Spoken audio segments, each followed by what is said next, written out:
Welcome back to episode 242 of the Hockey Cards Gongshow podcast. My name is Josh. I'm here with the one, the only, the beautiful Baba Louie, Phil from Ottawa, and Troy. Not the Troy you might be thinking of. It's Casual Troy. What's going on, Troy? How are you? What's up, fellas? How's it going? How we doing? Doing well. Awesome. Good to hear. And I appreciate you guys having me on the pod. I know we got to do a little something in Toronto, so that was my tryout. It looks like I did all right. I got asked back, so I couldn't have been too bad. Well, we had a vote. 2 voted yes, 1 voted no. And what? I don't believe that for a second. That's lies. Not with the way Phil and I communicated after the fact. So Thank you, Troy. That's just big lies. Yeah. Sparks are flying. Is that what I hear? Sparks are flying. Chemistry. Wouldn't you like to know? Wouldn't you? We don't kiss and tell. Okay. Casual Troy, one of my favorite social media names. So can you start telling like where the origin story of Casual Troy as a social moniker? Yeah. So when I came back to David Adams, it was one of those things where you see a lot of breakers and a lot of personalities in the hobby kind of have a character, if you will, or something, like you have like a Dr. Collectible or you have like a Coach Co. Yeah. So it was presented to me like, hey, come up with something. And at that point, I wasn't a hardcore collector. And, I'm not a guy who's buying and selling and flipping and like these high-end cards and that, because that is way above me. So I was like, if you think about it, the way I am as a sports fan, I am as a card collector. I'm casual. I'm laid back. I like sports. I'll talk sports with you. But if you're an absolute insane person, I won't talk sports with you. I'll get on to something else. And I try to keep up with sports as much as I can. But I think we all know the way with social media and that it may make it easier, but there's so much to consume. So I like to think of myself as someone casual. I don't, if the Bills lose or if the Sabres lose, I'm still going to sleep like a baby that night. It's not going to keep me up at night. And I think that translated into my collection where it's like, I wasn't necessarily chasing after these massive case hits and, trying to find who's the guy to pump and dump now. I'm like, no, I'm just going to collect what I want to collect and the players I like to collect and the cards that I think look amazing. I think they'll fit in well here, right, Louis? I agree. Base cards matter. Base cards matter. And how good is Buffalo's win last week in the NFL, eh? Yeah. Took out that schlub. Can't stand him. Got a nice pick at the end, too. Fantastic. Yep. Baby, I was in the stands for it, too. I tell you what. So it was even better. Ooh. You went to the game? That's crazy. Oh, that's awesome. No, I'm very jealous. We had some victory chicken fingers in the 300 levels as we got the pick there and the W at the end of the game. So it was nice to see. And Sabres are on a nice little roadie right now on the West Coast. I think they're undefeated. Took down San Jose. They spoiled Joe Thornton's banner night last night with a W. So that was things are all right now in Buffalo. Yeah, good week in Buffalo. My son's a big Bills Mafia kid, so he's been a little pep in his step all week. You raised him right, Phil. It sounds like you're raising him right. That's what I'm hearing. Well, I was a Jets fan. I was a Jets fan until recently, until the Aaron just stole everything. So I have no team now. Well, you know what, Phil? There's always an open invitation to the Mafia, and you can be a fan of the only real team that's actually in New York. I know. It's getting hard to say no, man. It's getting hard to say no. I'd love to go see a game. It looks like church. Like it looks amazing. I'd love to go see a Phil. Game. I know a guy now, right? So I can go. You got a guy. I was going to say. I got a guy. You're right. It is Sunday ritual. You're breaking bread at the tailgate with everybody, and you're saying peace be with you before you go into war. Love it. I think what Troy's saying is that every time Buffalo goes into somebody else's rink, if they raise a banner for somebody, the Sabres will win. Gives them a drive. Yeah. I was going to say we're 1-0, right? So that's the start of something new, I guess. Start of something. Got to start somewhere. That's it. I had a question about the NFL for you, Phil. Are there like regional team affiliations in Canada with NFL teams? Buffalo, Buffalo is the biggest team by far. I'd say if you watch football, 70% of the fans up here are Buffalo Bills fans. Is that in Ottawa you're talking about specifically? Or yeah, definitely. I would assume Toronto. I don't really know, Try not to know, but I would assume Buffalo would be a big fan for them. But I know in Ottawa it's huge. I mean, all the Buffalo Bills games were on TV when I was growing up. Yeah. All of them. Okay. All 4 Super Bowl losses. Yeah, broadcasted up here, no problem. Yeah. Sorry. Well, Louis and I know a thing or two about Super Bowl losses, so don't worry about that. Yeah. The kind of when you're born in Minnesota, you're kind of born into NFL misery and despair, cheering for the Vikings because they love to get your hopes way up and then crush them. Yeah. To the point where it's hard to hope again. But your uniforms are horrible. Like the purple. They're purple awesome. and yellow. Awesome. They're so bad. I would love to root for the Vikings if they weren't bad. They're like a poor man's Eagles. Like it's brutal. Yeah. Ouch. Hot takes. Ouch. That's the first Shots fired. today for sure. This is a hockey podcast. No one cares. Okay, yeah. Well, we got to start though. Yeah, we got a little bit of stuff to get through. So we're 2 days removed now from the debut episode of Friday Nights with Phil. Oh yeah, it was fun. That was really fun. Yeah, well, what a show! What a debut it was. Mhm. I legitimately twice almost peed my pants. Yeah, I'm not lying. I was laughing so hard. You were killing me, Phil. So I bet the over on you dribbled a bit for sure. A dribble isn't peeing. A dribble isn't peeing your pants, but you definitely soiled yourself a tad. I couldn't have started off any better though with the cat in the box, man. Oh my goodness. It didn't even upset me that much. I was just like, of course he's in there. Of course he's in there. The whole day he never went in there. The whole day. But lights, camera, action, stupid cat's in the box. You did well. Thanks. Buddy. Thank you, Louis. Yeah, I had a blast, lots of fun, big turnout. I had no idea how many people were in the why you picked that one of all things? That's where I paused it. I look so silly and cross-eyed as well. And it was a great night. And I'm very, very excited for the future ones because it's a total clean slate, and I want to see other people's collections. I want them to call in.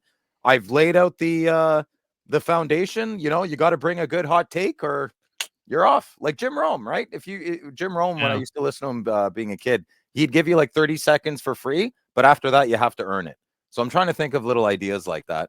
And yeah. I'm almost positive it's the only 700 card mail day I've ever seen in my entire life, and probably will be, or it was beyond epic. So good on you. And again, episode 2, right? Yeah. This upcoming Friday night, 9 p.m. Eastern time on the Gongshow YouTube channel. So if it's any at all like it was on Friday, you won't want to miss it. No. Really, really, really quick update on Rip Party. the Canada Post strike is continuing to harsh our mellow here a little bit. Any news, Phil? Is it going to end anytime soon? Or no, I feel like a putz. It's the political landscape up here is pretty different. So the federal government is a little preoccupied. I haven't really seen them talk too much about the Canada Post thing. I really thought they'd step in by now. But like I said, the landscape is odd and peculiar up here, and priorities are at the bottom and different priorities are at the top. I don't think Canada Post is a big one. And I think we might have to give it a few days and explore other options, Josh, and bite the bullet because it doesn't. Yeah, feel I like think by next week we're going to bite the bullet. We'll just send out the winners packages through alternate carriers. So that's the big thing I wanted to get across today. And they're all in my house. I have everything. Everything's here. I'd say maybe by Thursday, Friday, like make a, because if I mail out Wednesday, Thursday, people aren't going to get it anyway. So why not just wait till Friday and maybe we can make a call and we'll make a call on that. Good idea. I think Phil's lower third now should be Canada Post correspondent. Yeah. Yeah. Seriously. No kidding. I'm efficient. I can do it. I'm good at the things I'm good at. I promise you. Yeah. Well, you have a TV background, right, Troy? So you could help us with all good production ideas and stuff like that. Exactly. Throw my hat in the ring. All right, one more quick reminder, and then we're going to get started with the show. It's that our show, the Hockey Cards Gongshow podcast, is a Patreon podcast. That means we rely on support from listeners, good listeners, and watchers like yourself. Help us cover our show expenses to continue to produce more, and we hope better hockey card content, and then fund initiatives, even in a small way, to grow the hockey hobby. Very easy to support us, little as $5 a month. Be one of the first 299 supporters of our show, forever have that title. It's very easy to do. Just go to our website, hockeycardsgongshow.com, click on the link at the top of the page, or go to Patreon's website, patreon.com, search for Hockey Cards Gongshow. There's a link in the show description, both podcast apps and YouTube. And then finally, in our Instagram and TikTok profiles there too. When you do support us, you also get access to our Discord server, participate in some of the cool stuff we do there, like 5K challenge, fantasy hockey, all that sort of stuff. So I think we're ready with the game plan, Louis, if you're ready to roll. I am ready to roll. Here's the Gong Show game plan. First off, we're going to start with get to know your Hall of Famers. Then we are off to Who's Hot and the Struggle Bus. Following that, we'll get into some hobby news. Then we jump into our hobby Mount Rushmore with the San Jose Sharks. After that, new product releases and the Gongshow Mailbag. No Canada Post. Ooh. And we'll finish with personal pickups. There we go. Okay. Let's pick up on Get to Know Your Hall of Famers. So, Troy, it's a series we've been doing. We started with the original Hall of Fame class in 1945. And we'd like to do a little bit of a vintage segment every show. And we thought there's so many people in the hobby that you don't get the chance to learn about some of these early pioneers of the game. And so we created this little series where we started in 1945. We went through the first 9 inductees. And now today we're going to start with the first player who is inducted into the second class of the Hall of Fame in 1947. Very cool. What we do is we take a quick look at their bio, kind of the life and accomplishments. Then we cover why you should care about them as a player or a hobbyist. And then look at their hobby market real quick. Now, today's Hall of Famer we're profiling is, Phil, you got to help me on the name a touch. Aurèle Joliat. Is that how you say it? I don't know where I'm looking. Aurèle Joliat? I don't have my glasses, Josh. I'm sorry. Oh. Blind as a bat. I know. I don't. Is it in the notes? Yeah, it's in the notes. But he's a big Ottawa guy, so you've never heard of him. I don't know the name. I'm sorry. You don't know the name? Oh, it's Aurele. How do you say that in French? Aurèle? I don't know. I don't know. Aurèle. Are you classically trained in French, or do you have a disability like me, Troy? What if I told you I took 4 years of French in high school and it may or may not have gotten me anywhere? Yeah, clearly. Help me out. You can step in any time here, Troy. Come on. Aurèle Joliat? Aurèle Joliat? Okay. Joliat? I don't know. Joliat? Oh, yeah. Joliat. Okay, How is it spelled? How's it spelled, Josh? Joliat? T. Yep. Yeah, I'm not sure. I don't know. Okay. Just making it sound as fancy as possible. Yeah. The accent sound classy. Well, the accent grave. Yeah, there you go. Here's this for a start. Aurèle Emile, Mighty Atom, Little Giant, Joliat lived from 1901 until 1986. He was born and passed away in Ottawa, Canada, Phil. I don't know. Well, I was expecting some help here, bud. You ever been to Ottawa, Phil? Yeah. Good. All right. Joliat played 16 seasons in the National Hockey League for the Montreal Canadiens from 1922 until 1938. He came to the Canadiens in 1922 in a trade for the very gifted and Montreal fan favorite Newsy Lalonde. So there's some bummed people in Montreal when the trade went down. But he quickly won the fans over. He was often referred to as Little Giant due to his stature, 5'7", about 130 pounds, 135 pounds. While he was one of the smallest players in the game, he was known for refusing to back down from physical play and on-ice confrontations. Joliat would help the Canadiens win 3 Stanley Cups through his career in 1924, 1930, and 1931.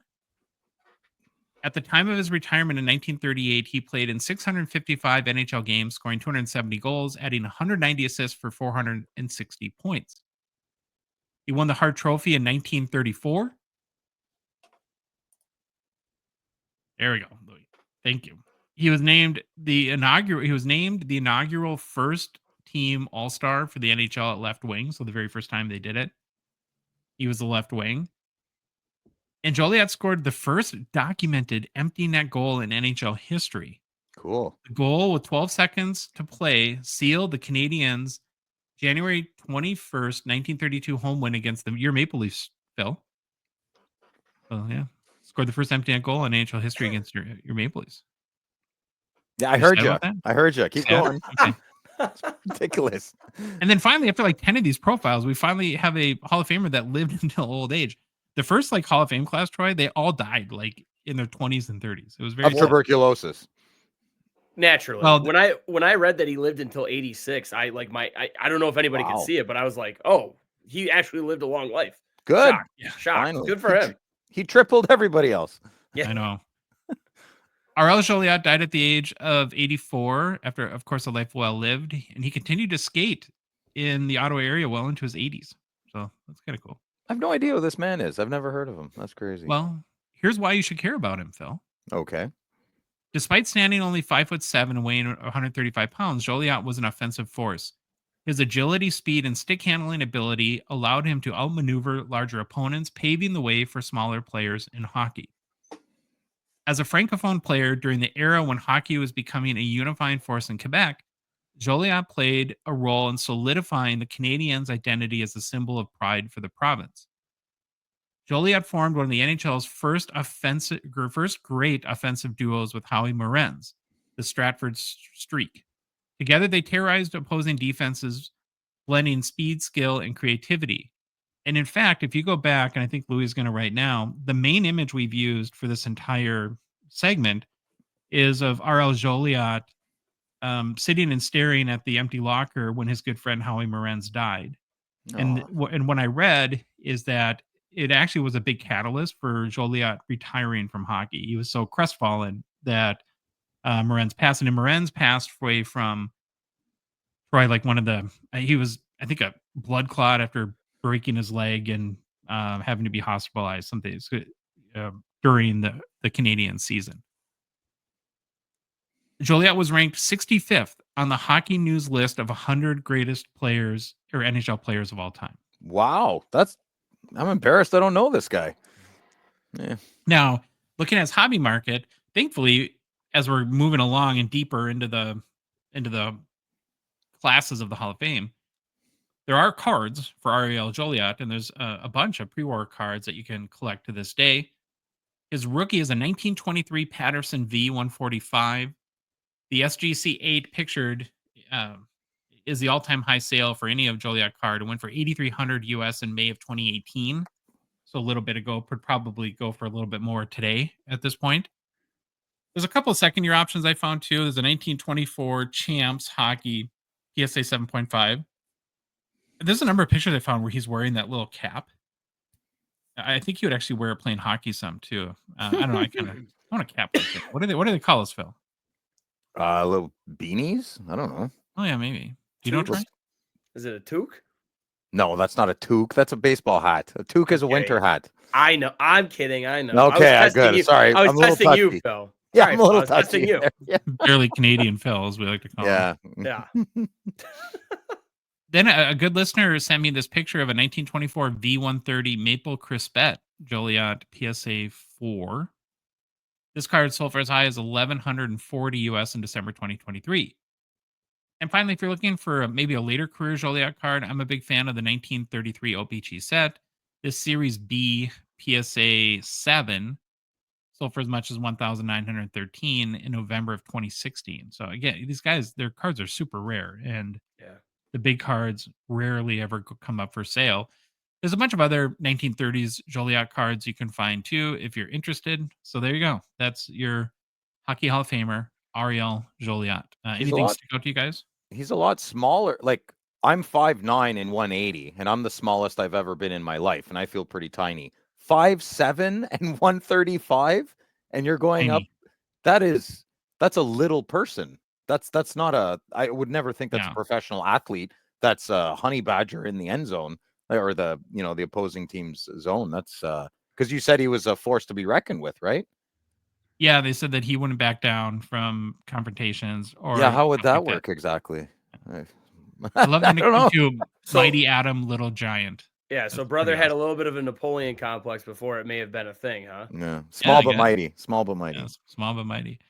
Well, I used to have a football coach where he'd always yell at the little running backs, and he'd be like, "Dynamite comes in small packages." That's what he would always say. Wow. Yeah. Was he yelling that to his girlfriend? I don't know. Oh, brother. Hopefully he's not listening. That code. Good thing you didn't name him. Yeah. I Poor wouldn't guy. do that. No. No, you can't out him like that.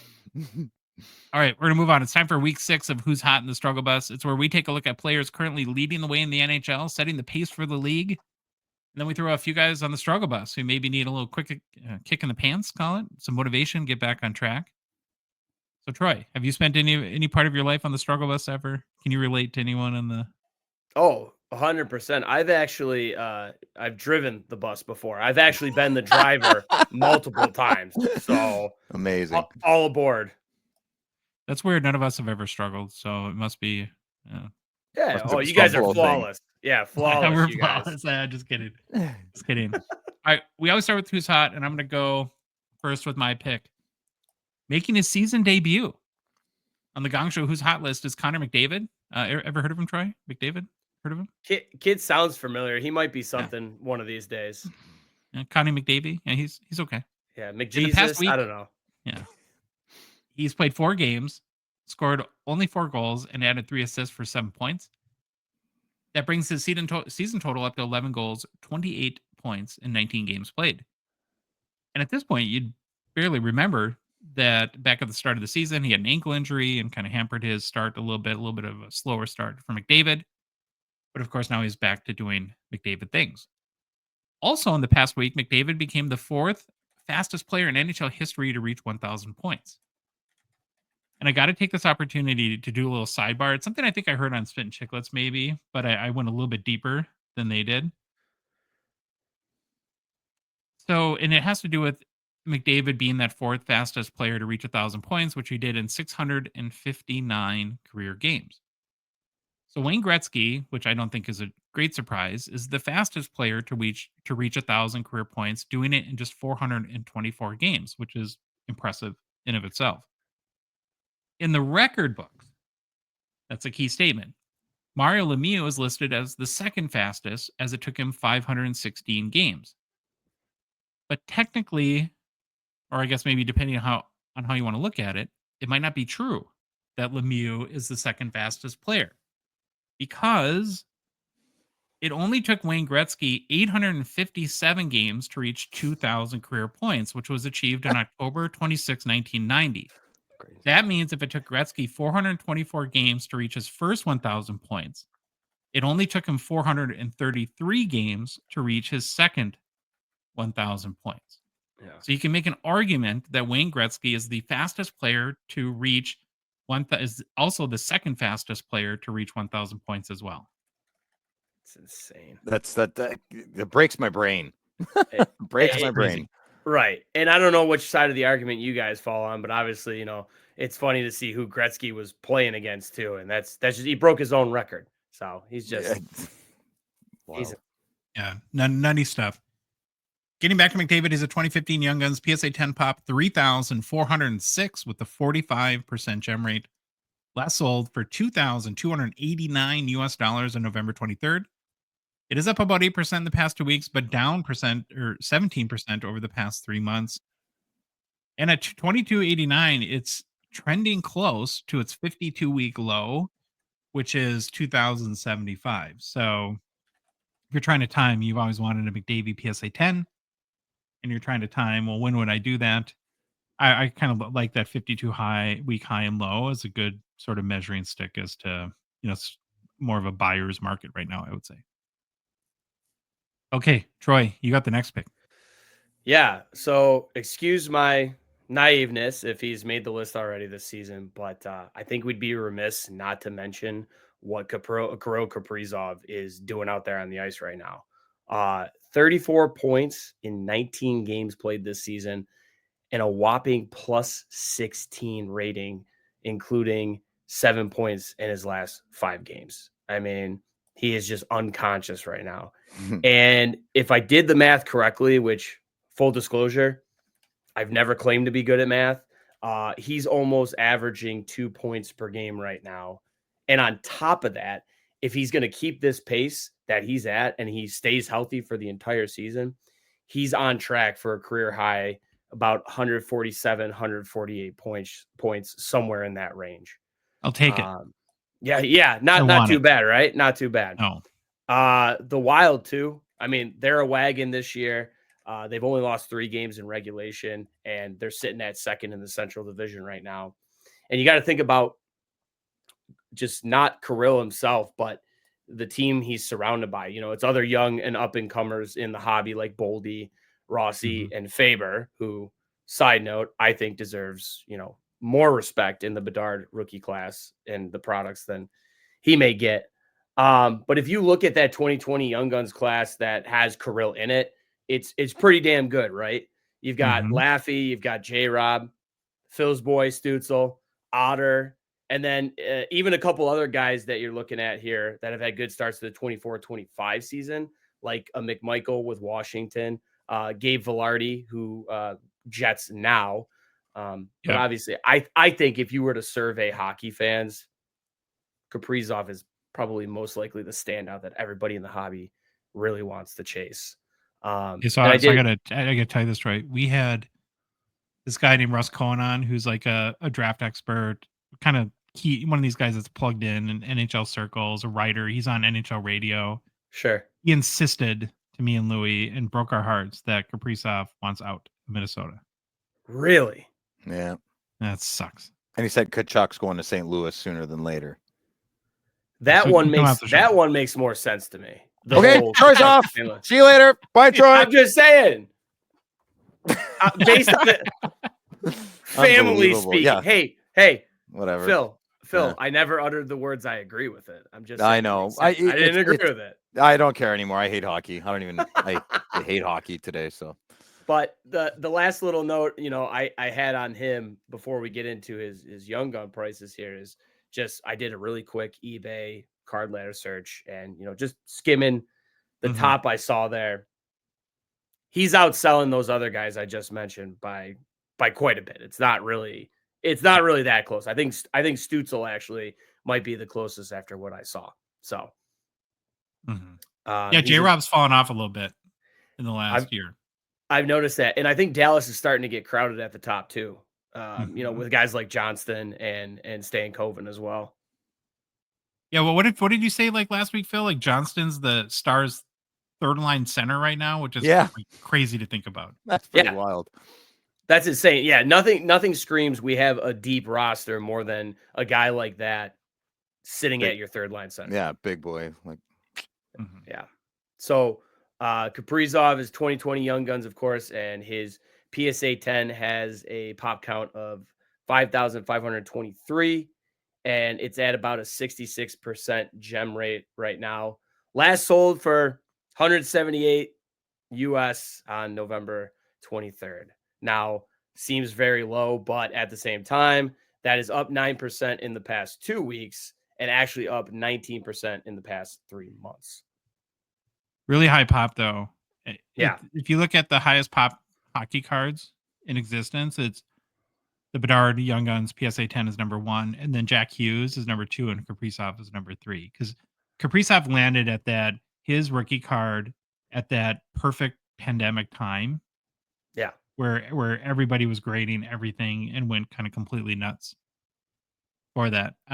Troy got not you, Troy, the other Troy, Gongshow Troy. He got a really good deal on a couple of PSA Kaprizovs, didn't he? No, he bought one for $775. Yeah. I think we figured I was like in the top 5 highest paid all time. Yeah. We never let him. We never let that one down. But believe me, I'll speak for Louie, and you can come on the show anytime and want to talk about Kaprizov. We're happy with that. So don't feel bad about that. Now, Phil, I can't tell if you're trolling or what you're doing, but who's your pick for who's hot? Who's hot this week? My pick. Sorry, Phil. We got Louis. I just wanted to bring up. I don't know if there's any new news on Kaprizov, but he was out against Calgary yesterday, and then coming back after the game yesterday to get evaluated for that hit he took, kind of the leg on thigh against Edmonton the other night. So he was out half the Edmonton game, didn't play last night, and now is coming back to get evaluated. So we're down him and Zuccarello. Hopefully just a Charlie horse Sometimes those knee on knees there, or Oh yeah, you get like a bruise. Yeah, Yeah, it's bruise. just That True, could be true. painful. That's 3-5 all I had. days. You just walk kind of weird, like you got to poop, but you don't. Hmm. Thanks, Louis. Okay, Phil. And that Okay. what do you and pick? So my pick for who's on fire this week is a 39-year-old Dorito-eating senior citizen named Alexander Ovechkin. Ever heard of him, Josh? So he has 6 Yeah. points in his last 3 games. 5 of them are goals. That's absolutely unreal. If you're watching Ovi, he's on fire. So he's doing all of this Russian voodoo with under 16 minutes averaging ice time a game. That's pretty wild because last year he was closer to 20 minutes for total ice time, which is very impressive for being 39 years old. He's not just putting up empty net goals either, guys. He's playing with a lot of jam. He's playing with his famous youthful energy and his pure love of the game. It's really great to watch. He's definitely the darling of the NHL this year, and he only needs 27 more goals to beat Wayne's 894. So it'll be really interesting to see how this season unfolds.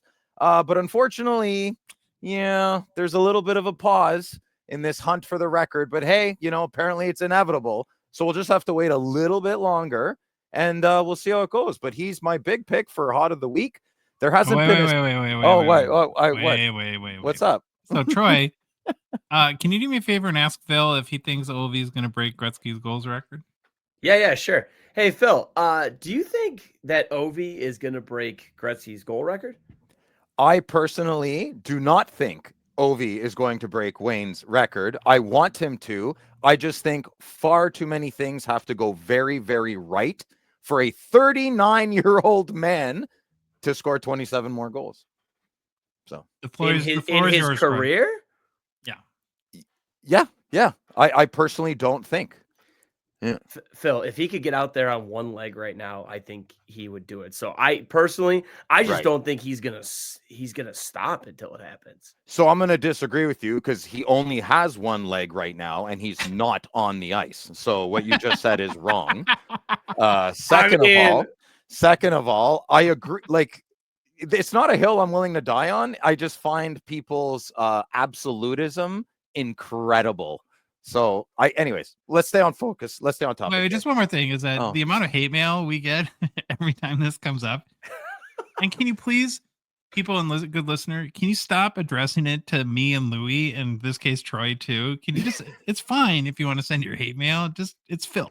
Right. It's not us. It's my opinion. Yeah, it's my opinion. Heaven forbid I stick to my guns. I know that's weird in today's society for people to be loyal to their word and accountable to the noises their face makes, but I'm going to try something different, go old school here.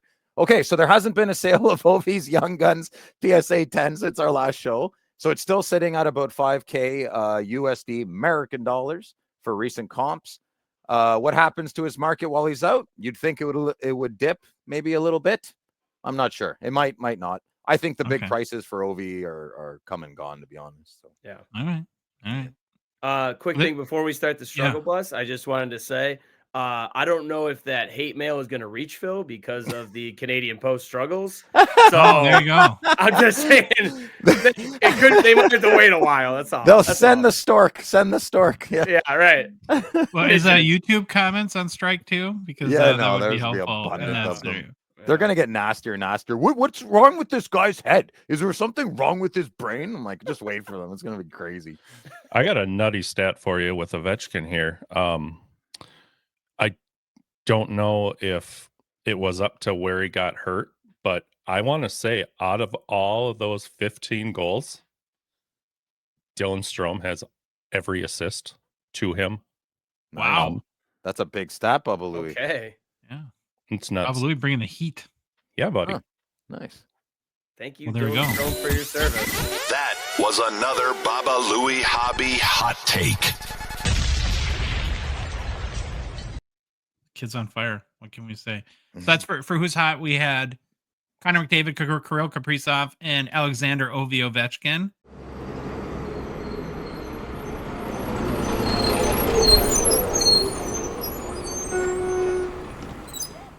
There it is, rolling up right on time. The struggle bus, and oh boy, Phil, this could get awkward. I'm sorry, but on the struggle bus this week, I had to go with Team Pinto here. Shane Pinto. You love the photo I found, Phil. I'm not looking at it on purpose. That's why I'm Yeah, backed you're- up. It's all blurry. You're all blurry to me. Hey, Troy, I've got another question for you. Are you by chance familiar with how many Shane Pinto Young Guns Phil currently owns? You want to take a guess? Probably more than he should. That's the stab I would take. Oh, at. definitely. But You just got take a that guess. right. Take a guess. All right. If I had to guess, let's say about a baker's dozen. If you multiplied that by 40, it wouldn't be enough. Oh my God, dude. Yeah, move the decimal point there, big boy. A few points, an integer or two over. Yeah. Our good friend Phil went all in on Pinto and is maybe the world's leading Pinto Young Guns collector in the world. Obviously, I'm the. What do you mean? Maybe there's no one who else would have 25 Shane Pinto Young Guns. I have almost 500, Troy. Yeah. I don't know. I'm not counting anymore, but I've smashed 400, and I'm not even counting 500. It's worse than my body count, man. It's terrible. I don't even understand that. It's crazy. I thought I was a horrible man in my teens and 20s and 30s, but nope. Apparently, You might want to start going to Timmy's and just seeing if you could pay with the Shane Pinto Young Guns. Oh man, it's crazy. Mm. Like I'm I pretty need close to two like at getting this his point, cell Troy. number and being like, dude, like do something here. Like, yeah. Anyways, I need you. I need you. Yeah. I'll trade you 7 Pinto Young Guns for a Timbit. Okay. Josh, let's go. Come on, let's get her done. Rip it off like a All right. band-aid, please. All right. Shane Pinto. In his last 7 games played over the past 2 weeks, Pinto has 0 goals, 0 assists for 0 points. Is that good? I'm not sure. On the season, he's got 1 goal, a couple of assists, got 2 of those, which equals up to 13 points in 12 games played. And he's rocking a -7. I know. Is it getting better yet? No, it's gonna get worse, man. Oh, yeah. He's averaged 17 minutes time on ice. That's 2 more minutes than Ovechkin, who at 39 has 15 goals. That's weird. So, Phil, in all honesty, like, what's going on here with your guy? What's your scouting report on 2024-25 Pinto? Not the scouting report on the team is bad. Brady's picking fights. We're losing games. We're down 1 goal. It's horrible. It's chaos. It's chaos. My team's not doing good. Troy's Buffalo is gonna, they're one of our direct competitors for a playoff spot, and they're just smoking us. Long season ago, but November's a very telling month in the NHL. If you look at history, if you don't have a certain amount of points after November and you're not in the mix, I'm not saying you're like doing really well. If you're not in the mix, Ottawa's 2 points away from being in the bottom, and we're 6 points away from being in a playoff spot. That's almost being out of the mix. And Pinto's not helping. He's on the third line. He's with Amadio and Perron, I think. You're not going to score goals without those 2 guys. Yeah. So are you giving up, or are you still hoping that? I'm never giving up. I'm loyal to a fault. I'll breathe, eat, and poop and bleed all Senators till I die. But I'm not happy. I'm angry. It makes sense why you were a Jets fan. The Ottawa Jets fan thing makes sense, Phil. I like self-flagellating. I whip myself in the back. Take penance. There you go. Well, Shane Pinto is a 2021 Young Guns PSA 10 pop 347, 36% gem rate. Last sold for $29 on November 14th. No, it didn't. No, it didn't. It did. $29 US. It's like $3, man. No, this is the PSA 10, Phil. Oh, sorry. Okay. Yeah, 30's probably fair. It's down 33% in the past month and down 44% in the past 3 months. And just to help you out, the raw Pinto Young Guns price is $2.30. Oh man! And I cleaned the whole floor. Remember, under $5, I was like, "Hey, I'm so smart." No, I'm stupid. I'm a big dummy. Big dummy from Ottawa. Cornering the market on Shane. You need a whole Instagram page now dedicated to just posting one of your Shane Pinto Young Guns a day. Per day. And for the whole year, it'll be a different one. It'll be a different one, but it'll be the same card. Yeah, exactly. And it would go, how many days can I post a Pinto card? That's the first player in the struggle bus, Shane Pinto. Troy, you got the next pick. Yeah, so when I'm not driving the struggle bus, I think this guy is now. And it kind of, it felt weird to write this, but I'm going with Steven Stamkos. But hey, maybe this will serve as a wake up to Stammer. Nashville's a team that, if you look at them on paper, they probably should be good. They went out in the offseason and they picked up Marchessault, they picked up Shea and Stamkos, and I think I got the vision where they're trying to take the young guys like Evangelista and Tomasino and pair them with great vets. I mean, these guys are no joke. Of course, respectively in Vegas, and Shea most recently with Carolina, and then of course Stamkos with Tampa Bay. But it just feels like things aren't clicking there, and Stamkos underwhelming season so far. I think it could be just a product of the environment. 11 points in 21 games feels very uncharacteristic of him. And the cherry on top, though, this one was my favorite. He's minus 14 on the season. So obviously, team's not playing very well when he's on the ice. Wow. And if you look at them in the standings right now, only team lower than them in the entire Western Conference is Chicago, and they're only separated by a point. Chicago's got 16, they got 17. And I feel bad because I love the guy growing up, right? And it's like, no doubt he's a Hall of Famer down the road. 60 goal season, 2-time Rocket Richard winner, not to mention the cups. But I don't know. It'll be interesting to see if things keep going the way they're going with Nashville. Do they possibly try to deal him at the deadline and go to a contender? Is that too rash? I don't know what the contract situation is with him. I mean, what do you guys think? Pinto and Batherson for Steven Stamkos. Let's go. Oh, Trade them straight up. Love it. So I had an experience where I worked at a company for 12 years and then I left. And I liked working at the company and I left on good terms. And like after 12 years, that's a good chunk of your life. Well, a lot of those people were like family to me. And what I never realized until like the day I was pulling out, when it was my last day there, is it was like a gut punch. It was so weird. I remember driving home thinking, I feel so sad right now. And this is crazy.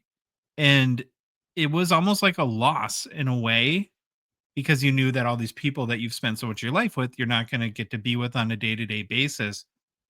And we so much just associate the paycheck with professional athletes and forget that they're people too. And I don't know, I just, based on that experience I had, I wonder if maybe that there's some of that in where he was there so long and he knew the equipment people and the arena workers, and you become friends and then you leave the city. It's a major transition. We saw, I think, with Huberdeau when he left and went back to Calgary, that maybe it's just affecting him a little bit. I don't know him personally, so that's total speculation, but I don't know. Some people handle change better than others, right? Like, Ray Bourque won a cup with quick change. Yep. He fit right in, right? Literally. Wow, that was deep, Josh. I actually appreciate that, but that was definitely, we dug deep on that. I felt that. And there we go. Felt that. Layered. I need to cry now, so I'm going to put myself on mute. But as we may or may not know, Stamkos, 08 young gun, he's got a PSA 10 population of 458, which for a guy who's been around that long, I don't know, that seems a little surprising to me. Only a 36% gem rate. And the last one, now, like a lot or too few? I almost feel, well, maybe it's because of the other guys we were talking about, but I know obviously product print runs are higher now than they probably were before. I think that's the big thing. I don't think they made as much product back then. Yeah. And people weren't so quick to grade. It wasn't in the flip and get rich sort of era that we're in now. But yeah.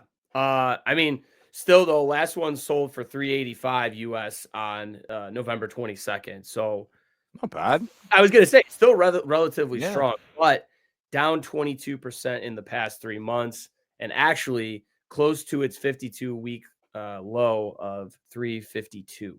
But still, relatively speaking, I don't think it's that bad. You guys like the 08 design, the YG Young Gun design? no, it looks like the gate on a garden, doesn't it? Yeah, like my grandparent, like an old Italian or Greek neighborhood. Yeah. I don't. Yeah, I don't like it either. Yeah. Not one of the. I will say, not one of the better ones. It's got like tribal. Like, I don't know how old you are, Troy, but I'm in like 20 years ago. Tribal tattoos were like so cool. You know? Yeah. Yeah, it seems like that the designer maybe didn't want to let it go. Yeah, we all knew a tribal tattoo guy. At least Yeah. Louis. Okay. Phil, you got there's one more seat on the struggle bus and you get to pick it. One more seat, and I'm sorry. I'm so sorry. My beautiful, handsome Erik Karlsson, EK65. He's not having the best time. In his last 3 games, my handsome Swedish pirate man is a -7. I know, plus minus is not the best metric, but when you're a D-man, I don't know, kind of feel like it might be a stat that you want to look a little more closely to. He's not all sucky, though. He did pop in a goal and an assist, but at what cost? At his defensive liability. Karlsson's focus on offense sometimes comes at the expense of his defensive responsibilities.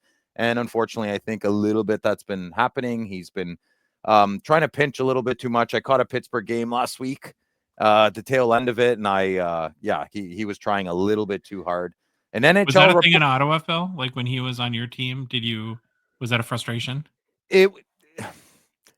He had tendencies, but he was so good. Erik Karlsson is after Alexei Yashin, Erik Karlsson is the second player I've ever witnessed take over a game. So if he missed something defensively, he was the best skater on the ice and he'd fix it. I think age is catching up to him. He wasn't fixing it that well last week. So an NHL reporter reported and quoted, while Karlsson logs significant ice time, his effectiveness decreases in late game situations where fatigue has led to poor decision-making and slower reactions, end quote. So not the best praise for EK65, but hopefully he can pick up the slack. He is turning 35 this year. And if there's anything I know about turning 35, it means you're closer to dying than when you were being born. So hopefully he can fix this up because it's not going to get easier. That was a little morbid. For the positivity. Yeah. Yeah. A little morbid. What? He's younger than me. He's fine. He's got his whole life out of him. You have such a way with words, Phil. Thank you. We're all gonna die. So there's that. Carpe diem. Okay, so Erik Karlsson is a 2009 Young Guns, and his PSA 10 has a pop count of 262 with a 39% gem rate. His last card sold for, $165 American. So I'm still getting some money there. And it sold on November 17th. It's actually up 25% in the month, and I don't know why. That could just be one sale. When you got 262, they don't sell. Yeah. But he's a big PC. I have a whole shoebox full of big high-end Erik Karlsson cards, and I'll never get rid of them. Means the world to me. Forever and always the Prince of Ottawa.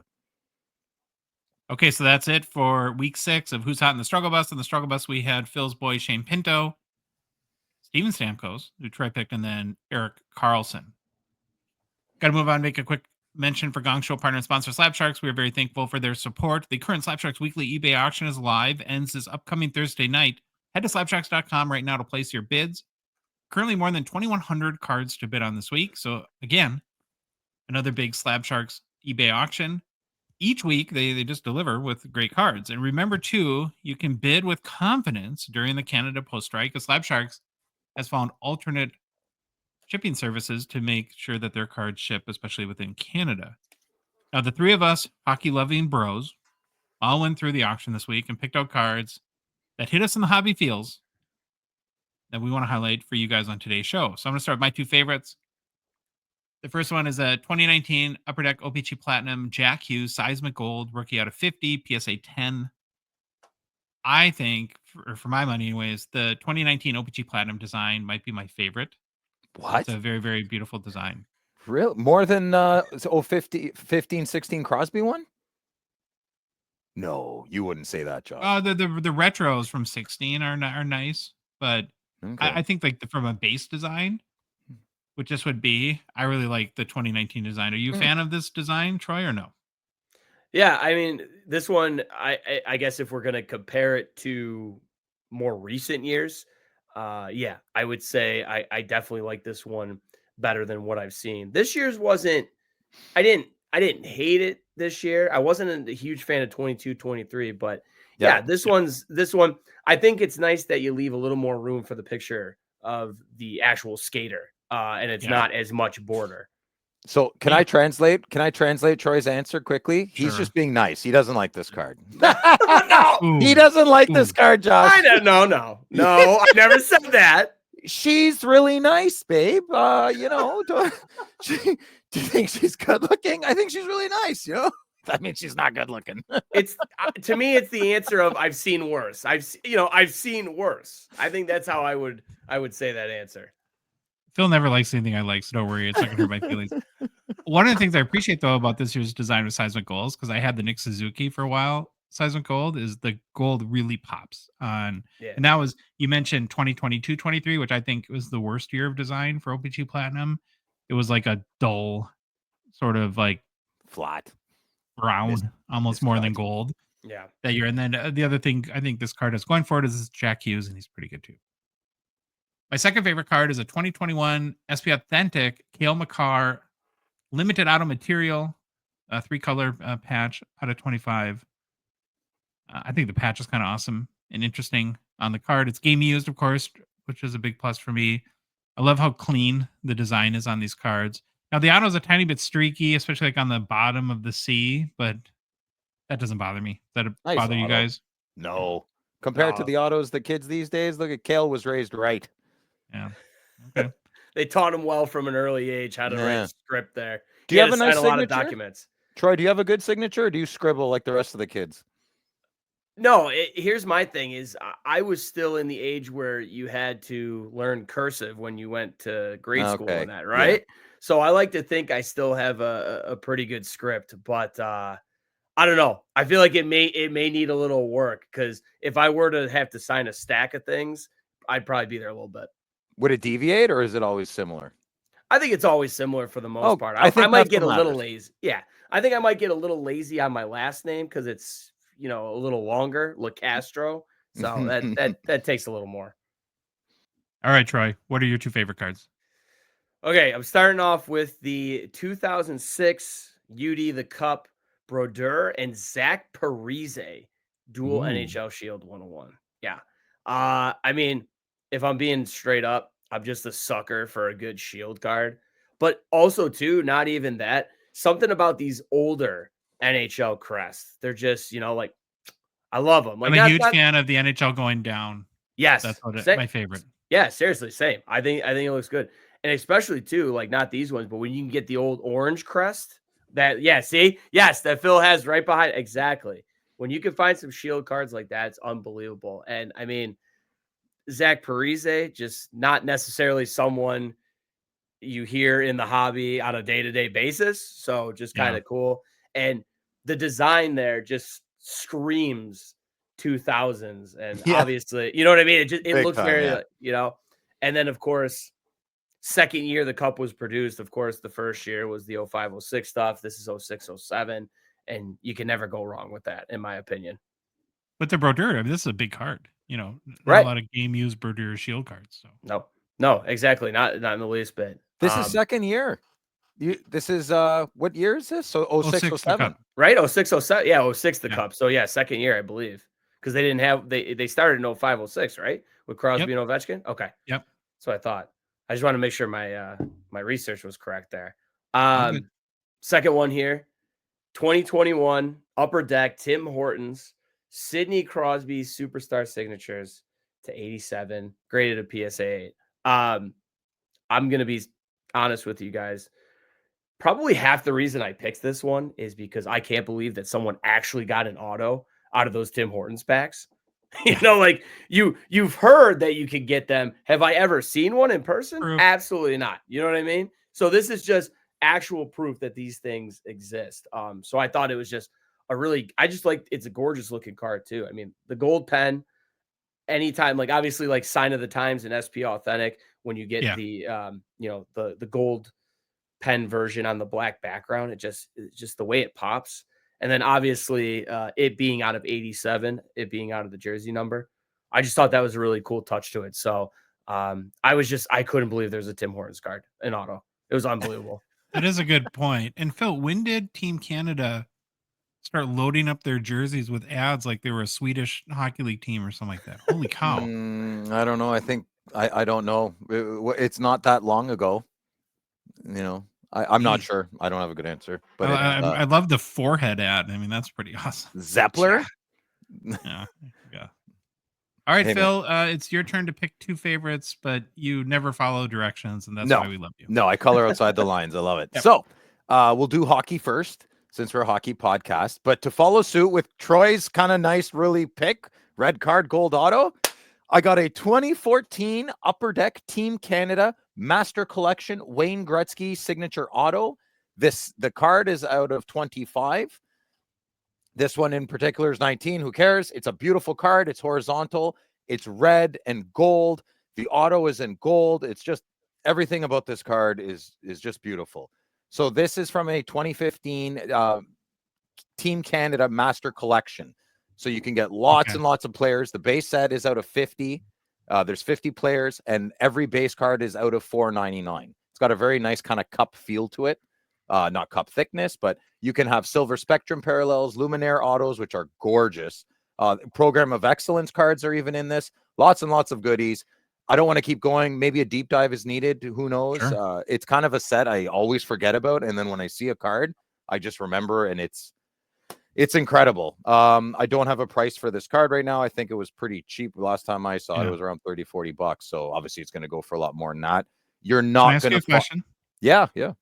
I'm just curious because I've never asked this, but we're Americans where hockey's different here. How big of a deal was it for just all Canadians when Gretzky would play for Team Canada? Oh, it's huge. You think Team Canada, you think Gretzky. And I love Lemieux. But you don't think of Lemieux.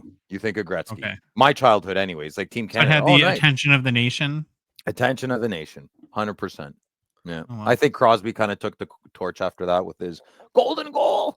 And yeah, I think Jim Houston makes the call. That's why I do it like that, because it sounds kind of funny when Crosby scored it. It sounded very rehearsed, in my opinion. Louis says 410 Canadian right now. Is what? Oh, I guess it went up. Yeah, so beauty. I mean, this will any Gretzky auto to me, even a crappy one's over $800 Canadian. Half decent card, it's going to be over 1,000 easily. This is beautiful. This is national pride kind of card, you know? Okay, now, second question. Do you think the Four Nations thing that Canada's going to be pretty into that this year? Like, no, we don't have a goalie. I'm kind of pretending we're not in it. And Russia's not in it. Like, you know, it's just, like, oh, big bad Russia. Okay, cool. Put your politics aside. I want to see the best players play. It sucks how the world can't do that right now, you know? We got to punish people because they're being bad. I just want to play sports. I want to watch sports. Troy, besides me, you and Louis, will anyone in America care, do you think?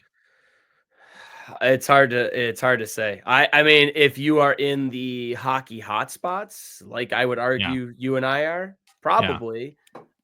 Because I think when you look at the TV rating stuff start to roll in, the Nielsen ratings and that, you'll probably see that we're among the top watchers, but I don't know if you're going to get the whole nation to care about it, honestly. Mm-hmm. I'm going to watch to see who's like, I hope Brady makes your team, Brady Tkachuk, but maybe not, because he's not the kind of, you don't need a power forward on a finesse kind of sheet of, are they doing Olympic size sheet of ice, or or is it NHL size? No idea. International. I actually don't know. No, that makes I would guess it's because it's an NHL event. I'm sure it's NHL ice. What do you think? Okay. But that's a guess. Yeah, we'll have to look that up. Okay, what's your second card? I'm sticking with Wayne. So the next card is a 9. Thank you, Louis. It's not one card. It's an entire set, 1 to 99, naturally. And it's an exclusive timeline complete set. And it came out in 1999, 2000. Nothing really rare about these cards, but I love them. I think it's just a chronological kind of timeline of Wayne's hockey career. And some of the cards are pretty cheesy, I'm not going to lie, but some of them are really, really nice. And, you know, I'd say over half of them, he's in an Oilers uni, and I love a big Oilers uni. Inside, one card is inserted per Upper Deck box in 1999. So to get the whole set isn't that hard. I mean, don't go and buy 99 boxes. You can probably get them off Gongshow for a few bucks.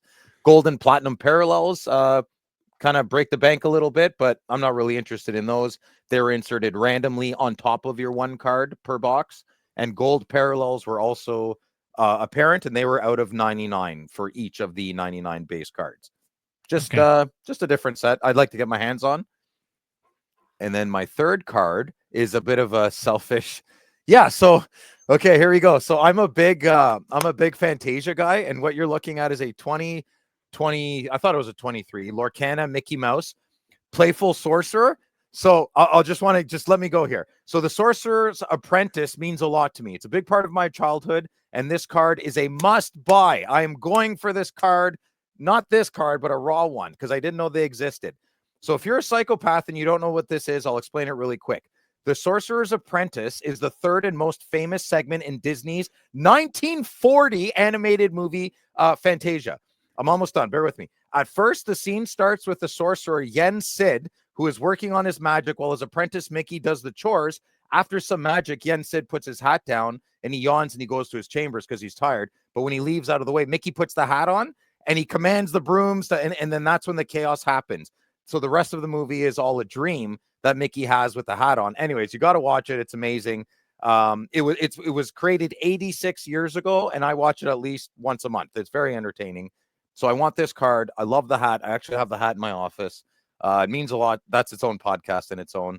And I have no idea what this card's going for, but yeah, I just wanted to showcase a little Mickey Mouse Fantasia. Yeah. Oh, we're back on. Sorry, we had a little technical glitch there. Did you mute me? Oh, no. We just had there's something wrong with the recording, but we're back now, so we're all good. Whatever. So Thank you Phil for likes giving Mickey me that. Mouse. Phil likes I love Mickey Mouse. Yeah. There we go. You know what? We had to watch that in school. Like I actually Yeah. remember in school music class when we were What? young, we watched that. Really? That's 100%, crazy. 100%. So So- I could share that with you, Phil. Thank you, Troy. Well, fun fact is the Philadelphia Philharmonic Orchestra did the whole movie Fantasia except The Sorcerer's Apprentice. I think a band in LA, a private group did it in LA. It doesn't matter. We're getting off topic. Yeah. Josh, steer the Interesting. ship. Come on. Okay. Well, if you happen to be a Canadian hockey cards collector like Mickey Mouse Phil here, we'd strongly recommend using Slab Sharks for their eBay consignment services because they make it just simple and hassle-free to sell your cards online. Slab Sharks does all the work, so you don't have to. They take professional quality photos, list your cards for you, answer any buyer questions, hunt down payment from the auction winners. Guess what? They ship your cards to us in Canada. Who wants to do that now? Nobody. Why not let Slab Sharks handle it for you? And plus, they handle any post-sale issues. Seems like a pretty good deal to me, guys. I don't know. But it gets even better. I know, crazy. Your cards also get included in Slabshark's very popular weekly auctions, giving you the opportunity to reach one of the largest pools of hockey cards buyers. Head to slabsharks.com today for complete consignment info, including payout rates, and to get the consignment process started. Happy news! News from the hobby. Phil's Yeah, supposed to... I haven't seen her. Troy, you're supposed to say hobby news. Happy news. There you go. Good. Love it. Phil's Decent. supposed to say it in Ukrainian, but it See, takes him about 70 shows to remember. Yeah, no, I'll get on it. I'll get on it. Yeah, you better. Well, Louis kind of teased it. We're going to start back with Ovi again. We haven't officially talked about the broken leg. I want to guess what Twitter doctors were immediately diagnosing as an MCL injury turned out to be a broken fibula for Alexander Ovechkin. Have you noticed that? Are you a Twitter guy? Like when athletes get injured, there's all these like guys like Tom Johnson, MD, says, "Oh, it looks like a grade 3 MCL sprain." Oh yeah, 100%. Well, you didn't know that, Josh? You didn't know everybody has their PhD on Twitter? Yeah. Yeah. Yeah, so everyone is saying MCL, and it turns out it was a broken fibula. Weird. Now, will a broken leg mean broken dreams for breaking Gretzky's gold record this season, Phil? I don't know. We don't know the future. I hope he heals up and I hope he comes back strong. I'm just trying to give you the opportunity to dig yourself a deeper hole here. No. So, unfortunately, it looks like Ovechkin will miss the next 4 to 6 weeks. Of course, a super big bummer. And not to poke fun, but the older you get, the longer it takes for broken bones to heal.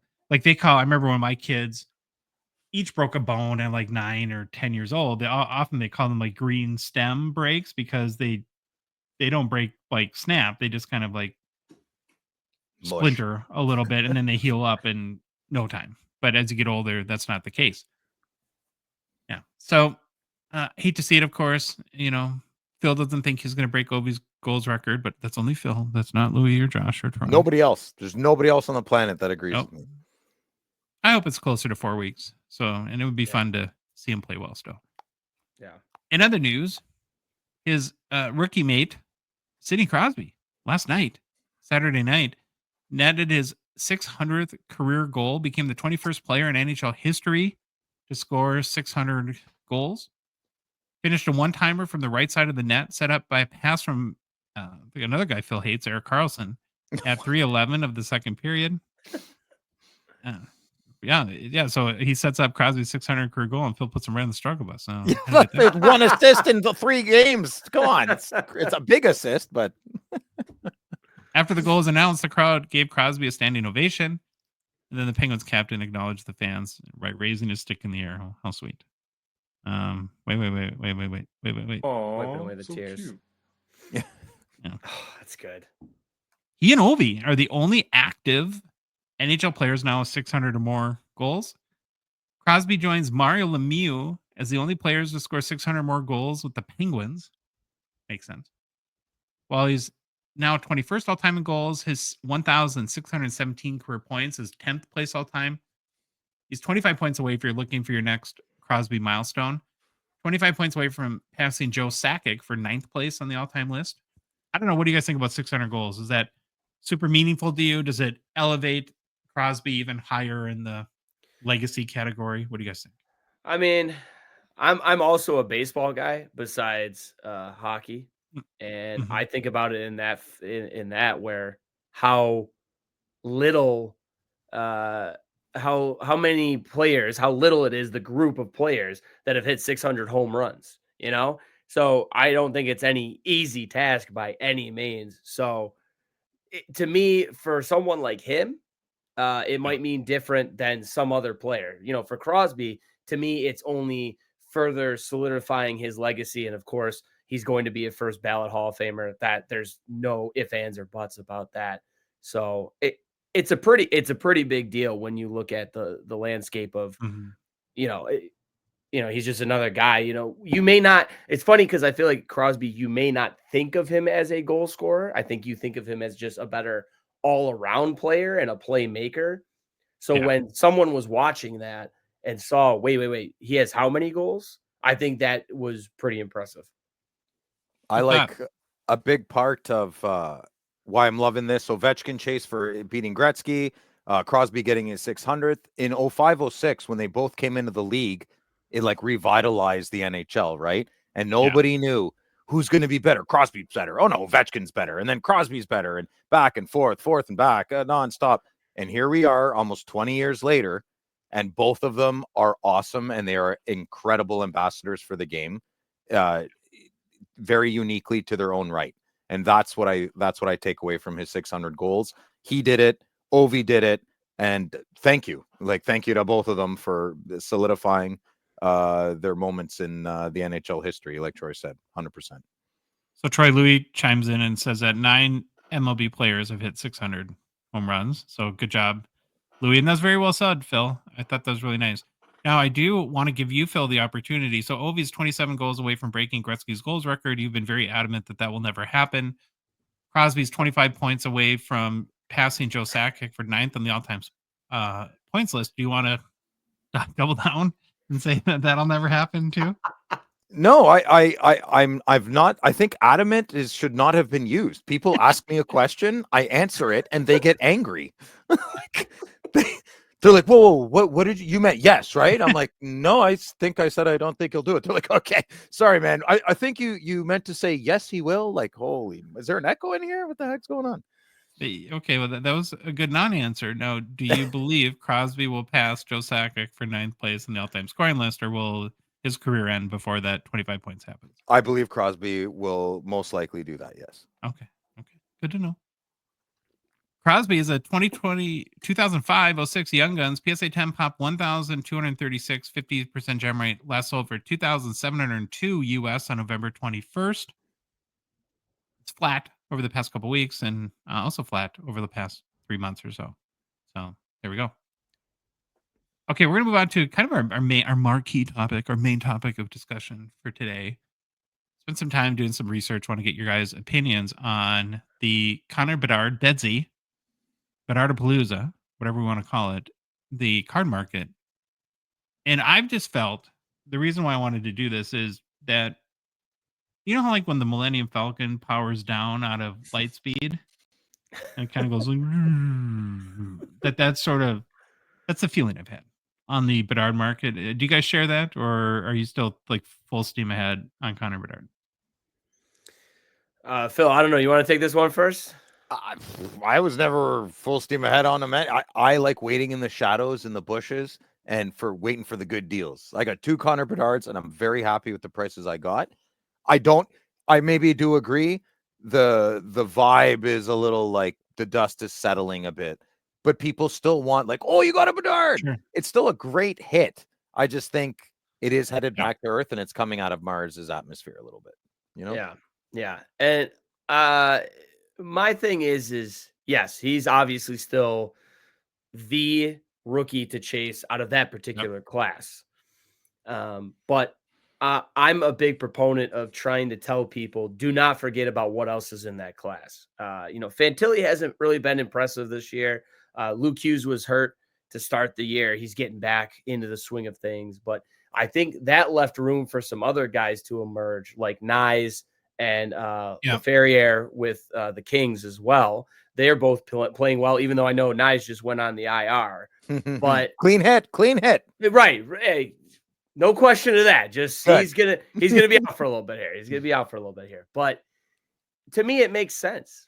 It really does. Because if you think about, I know I'm bringing other sports into a hockey card podcast, but I think it's a perfect way to get everybody to understand it. But, if you look at guys like Anthony Richardson or a CJ Stroud, where their numbers were astronomical for their cards in their rookie seasons, and now obviously they're having that sophomore slump, if you will. Obviously, Bedard, it doesn't help that Chicago stinks. The organization is just not giving him any help.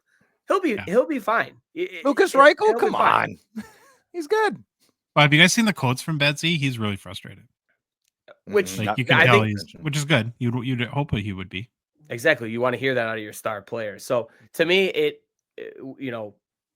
with the production of the Bedard stuff and how much is being produced, but yet how little I feel like I see him coming out of product, it's interesting. I think his play is going to bring some of his stuff down, but his cards seem like they still will be rare once he starts to gear back up and gets to the Connor Bedard that we're supposed to get. Do you do a lot of hockey breaking right now, or like what's the mix for at David Adams? Yeah, I'm lucky. Selfishly, I love it because on Fanatics Live, we do a ton of hockey. And I think that's because we're one of, if not the only hockey breaker on Fanatics Live. Like, you'll see. Really? Swear, that's Phil. Crazy. Yeah. So the thing is you'll see other people have Bedsy year stuff, but I think that's because people are like, oh, he's like the Victor Wembanyama of hockey. Sure. So we got to try to open this stuff and find these big Bedard cards. But, I can go back in the massive warehouse we have and I could pull out some 16, 17 stuff and we could chase a Matthews young gun. You know what I mean? Like we got stuff like that. So I think that helps. And people are like, hey, we're hockey fans as much as we are baseball or football fans. And we can't find it elsewhere except, with you and David Adams. Every breaker I know, they spend half their life like scratching and clawing to find products. And you just like you have probably the world's largest inventory. Just watch the warehouse. He just said it. What a luxury, Oh, brother, it's ridiculous how easy I have it. Like, thank God for David Adams that I can just literally, oh, what do you want? You want, you send me a link of what's on our website. Oh, you want to open up some 1990 SPX hockey? Yeah, let me just go grab a box for you. No problem. I'll go back to the warehouse. Whoa, I just had some great ideas. Troy, we're talking after the show. Yeah, I got a list, bud. Well, and getting back to Bedard a little bit, I think you can also make the point that, and I think all of us have been in the hobby long enough to understand where the prices have got to, that no matter almost what he did, they couldn't stay there forever. No. Right? That's how that works. And I think your analogy to quarterbacks was, even those guys, right? There's like an apex of hype, and then it just naturally comes down. And that's sort of, I guess, where I felt where we were at. And so I wanted to do a little research and see, is this true, or to what degree could his hobby market be, like our analogy, headed back to work? And we've tracked Bedard, but we've been mainly tracking his PSA 10 pop count and left values out of that. So again, I thought it would be a good opportunity for us to open the hood, check the oil on Bedard Mania, and see, because that's been what's been driving the hobby this past year. So we'll start with that PSA 10. Now, guys, on March 13th, one very lucky person had the pleasure of buying one of the very first Connor Bedard Young Gun base PSA 10s for just $5,186 US. Do you think we should take a moment of silence for all that guy's or gal's money that's since evaporated? You think they still have it? Probably. Yeah. And if this is you, sorry, but it's just an opportunity to point out that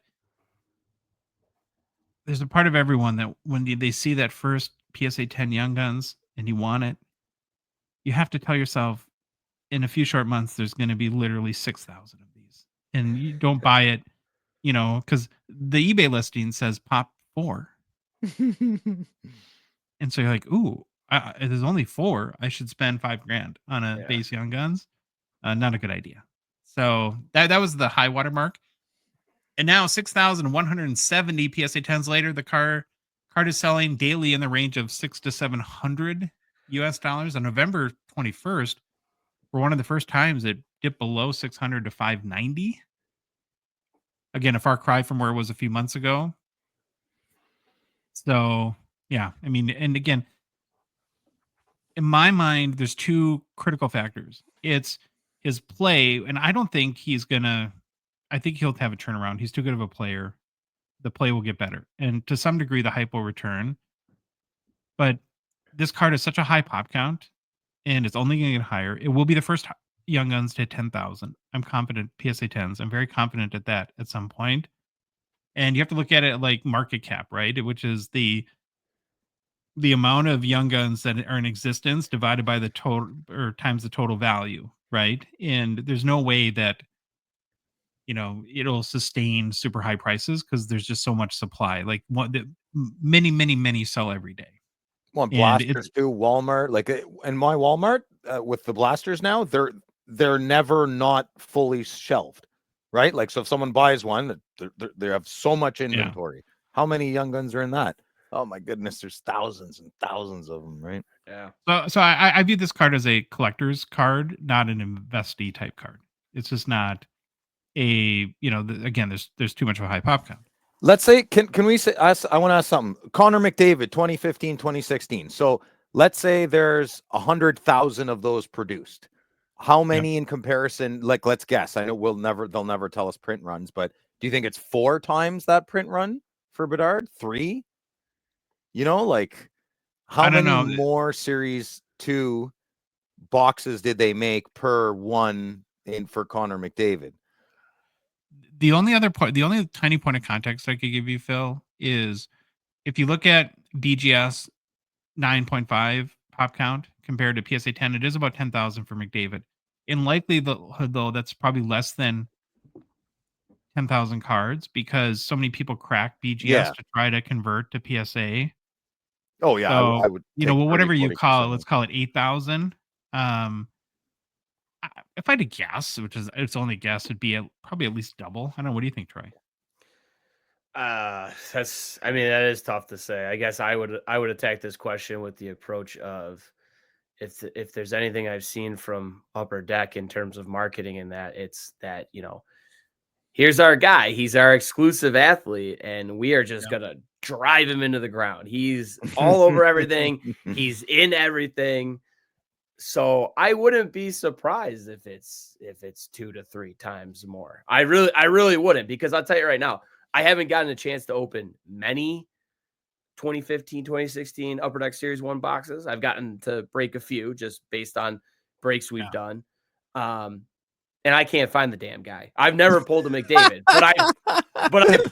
I've pulled plenty of Bedards in personals and group breaks for people. So I would look at it from that angle. And, I've had no problem pulling Bedard, but McDavid, that's still my great white buffalo. My conspiracy is, so they can't, now with the outburst numbers and the exclusives, the math wouldn't allow you to print on infinity for hobby box, right? Like the math wouldn't. There is a ceiling with the amount of numbered cards and the sorting them. I think if anything, they 3x the blasters, and that's what I think, because you don't have numbered cards in blasters. They can just pump those, right? And that's where a lot of Bedard Young Guns, I think, are going to keep coming out for years and years. You buy a Connor McDavid Series 1 blaster, that's going to cost you a few $100. I don't think that's going to be I think that's the part that's going to be different with Bedard. In 5 years, you'll be able to get blasters way cheaper than you would in 2020 for McDavid. Yeah. That's what They're nowhere in retail here. They're sold out all the time. Somebody's taking them. Oh, they're never on the shelves. Retail you can buy as many as you want at all 3 Walmarts that I go to. They're always on the shelf, just stacked. Wow. Yeah. I want to move on a little bit, though, because I don't think this is actually a great card even to gauge his market. And so I wanted to, well, how else can we look at the Bedard market and sort of the relative health of it? And so I want to almost look at a bigger picture. So I went back the other day and I charted each month in this year in 2024, how many Bedard cards have sold in that given month on the secondary market per card letter sales history for at least $1,000 US, right? To give you kind of an idea, a little bit of how the higher end of the market is doing. Now, we saw a huge spike in $1,000 sales in March and April, right after Series 2 came out. So I think it was April and May. No, March and April. In April, there were 532 Bedard sales for more than $1,000 in the secondary markets. Think about that for a minute. That's crazy. Jesus. In the last couple of months, actually, too, you look at the little chart here that we're looking at on YouTube. If you're watching us there, it's actually trending up a little bit. Here's the $1,000 sales since September. In September, there's 108, October, 124, and November, 134. But you also have to weigh against this, though, this trend that we had a ton of 2023 products come out in the last 2 months, primarily to the Future Watch Auto and SP Authentic, which, of course, every one of those 999 is going to sell for more than $1,000. So, but what I found is interesting about that, and maybe a sign of the cooling of the market, is Young Guns comes out massive spike, right? SP Authentic comes out tiny tick up, right? And so I don't know like what the reason is. If it's his play, I think we can call it honestly a disappointing start to the season, right? He's got 3 goals, 15 points, and 20 games played. That's an 82 game pace of 12 goals and 62 points. Oh, Connor, what's going on? That's not good. Poor kid. And especially at the values he's trending at. Like I already mentioned, he's frustrated. Again, it's not the production from a guy you want to see who's, a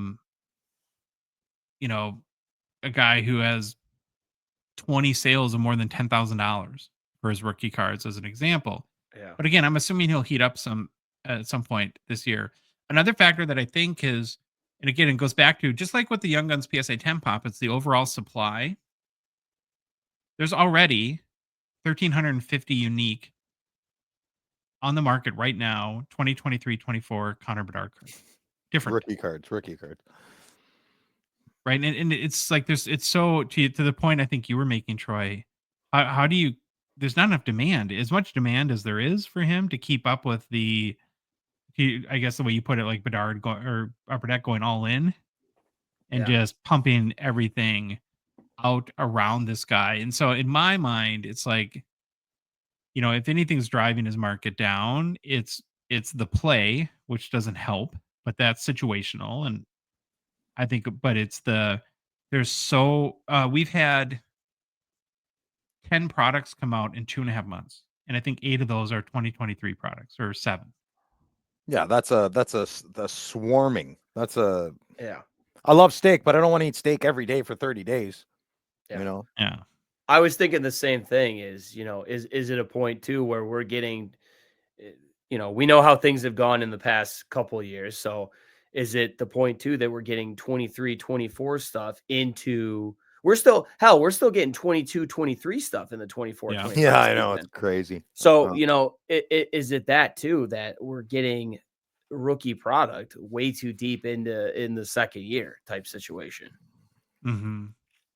Yeah, and it's a little bit of a double-edged sword because Upper Deck is trying to catch up, and they're well, you would know. I mean, I think one of the big when dealers and card shops were asked about, sort of like their state of the union, where they feel about the hobby, and it was that they're just being overwhelmed with new products. Have you guys felt that at like Dave and Adams a little bit too? Like it's almost just like even consumers can't keep up with all the new stuff coming out.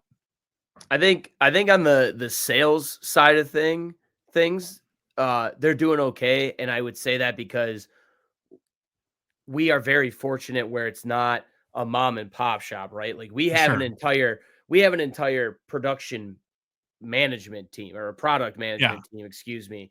And we have shipping. So they're all able to work together. Where yeah, absolutely. It's trials and tribulations. There are obviously the obstacles to it, but because we have teams like that and it's not just one or two people trying to do it, I think we have a pretty good handle on it. From a breaker standpoint, I'll talk for myself here, but someone who Fanatics Live, I've noticed a lot more people, a lot of your customers, a lot of your community base are fans of pick your teams. Whereas on our Yeah. other platforms that we break on, we can just run random teams, no problem, and they'll sell out. They sell So out random. I swear to God, random What? teams, Who's random buying teams. random? That's crazy, man. The Wow. David Adams faithful, we'll call them the David Adams Sure. faithful. But the Fanatics Live customers, they like pick your team more. So for me, yeah, it's one of those things where I'm sitting there pretty much every morning before I have to go on the stream, and I'm building pick your team pricing for the next product. And as soon as I think I'm caught up, there's 3 more products getting put out. So I do feel overwhelmed sometimes when I'm just trying to, make these breaks, get them posted, and get the pricing correct. Did you get the sense that the customers are overwhelmed? Like just understanding what the products are, keeping up with. It's like, wait a minute, there's already a new product. I haven't even got a chance to buy the last product that came out. Oh yeah, for sure. I definitely, I may not read them all aloud, but Yeah. I definitely see in the chat every once in a while. There's definitely some people that are like, they're like, man, like, this Bowman product came out, and next thing you know, Bowman's out. Another Yeah. one's out the following week, or same thing, with 22 Premier came out, and then right on top of that was Ingrained, pretty much a week away, or like Yeah. a week in between. So yeah, some people are definitely, I think they're trying to play that catch up game, or some people will just say, hey, I'm going to hold on to my money and I'm going to wait for the product to come out that I want to open, or I Yeah. want to see hits out of. Well, and I guess like my conclusion, I'll ask your guys this in a second, on the whole kind of where the Bedard market is as a whole is I'm not into him enough to fork over, 5 figures on a card, but because of set building and other just cards that I wanted, and that I really wanted to participate in Bedardapalooza a little bit, I just kind of feel like I'm not. I guess I'm not real. I'm pretty bearish on the Bedard market. So if I buy a card, I'm assuming that it's gonna go down over the next 6 months, Mhm. and I'm just okay with that. I mean that's because I think again we're only gonna get more rookies, rookie year, however you want to put it, into the market, and um I don't know how many goals they need to score to justify these prices, but it's almost it feels like an impossible situation. Even if he was playing better than he is today, and so you kind of, in my mind, you take all the variables and you put them together, and it's like, uh, you know, could he have Nathan McKinnon stats right now and still justify his prices? Probably not. It's just crazy. So, um, I just approach it as a, PC, and don't be surprised if, who knows, maybe 5 years they're way up down the road. But I don't think I would be, if I was the flipper type, I would be in the short term Bedard market, I guess maybe is the way I would put it. What do you Yeah. think, Phil? We'll start with you. We'll go to Troy. I like Bedard Palooza. You just got to be smart. Don't get caught up in the hype too much. I love a resurgence of energy in our hobby. Of course. I think How many cards did you say? 1,500 rookie cards now? Some There's 1,300? 1350 as of right now. Yeah, that's ridiculous. So I think we've gone over some of the more notables in our previous episodes. Yeah, I think McDavid was like 650, 670, something like that. So there's I double the McDavid rookies that there are Bedard.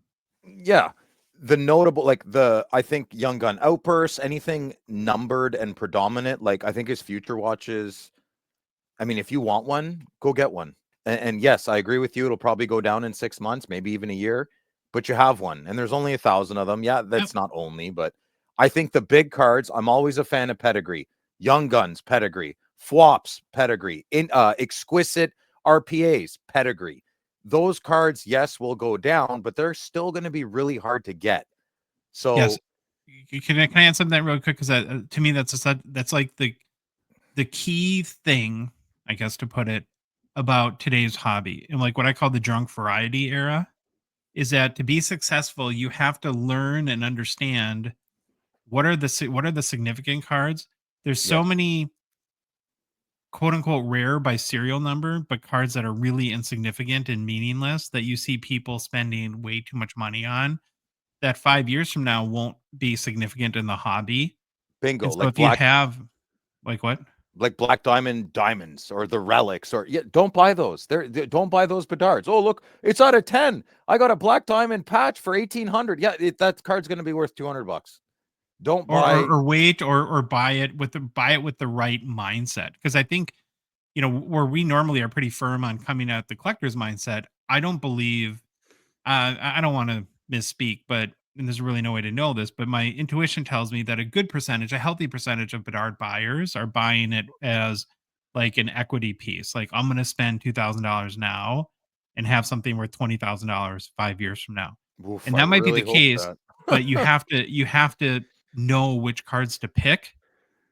And then there's a variable on top of that sentiment in the hobby changes over time too. So even the most sort of sought after and respected card today, that might be different 10 years from now down the road too. And there's no way to know that. But You know what's not helping, man? There's been another resurgence. I mean, on YouTube and Instagram. Just today, I saw three, more from your country and not about hockey, all investment type of like this is what you got to look for. And man, it's really such a switch over to the mindset of making money.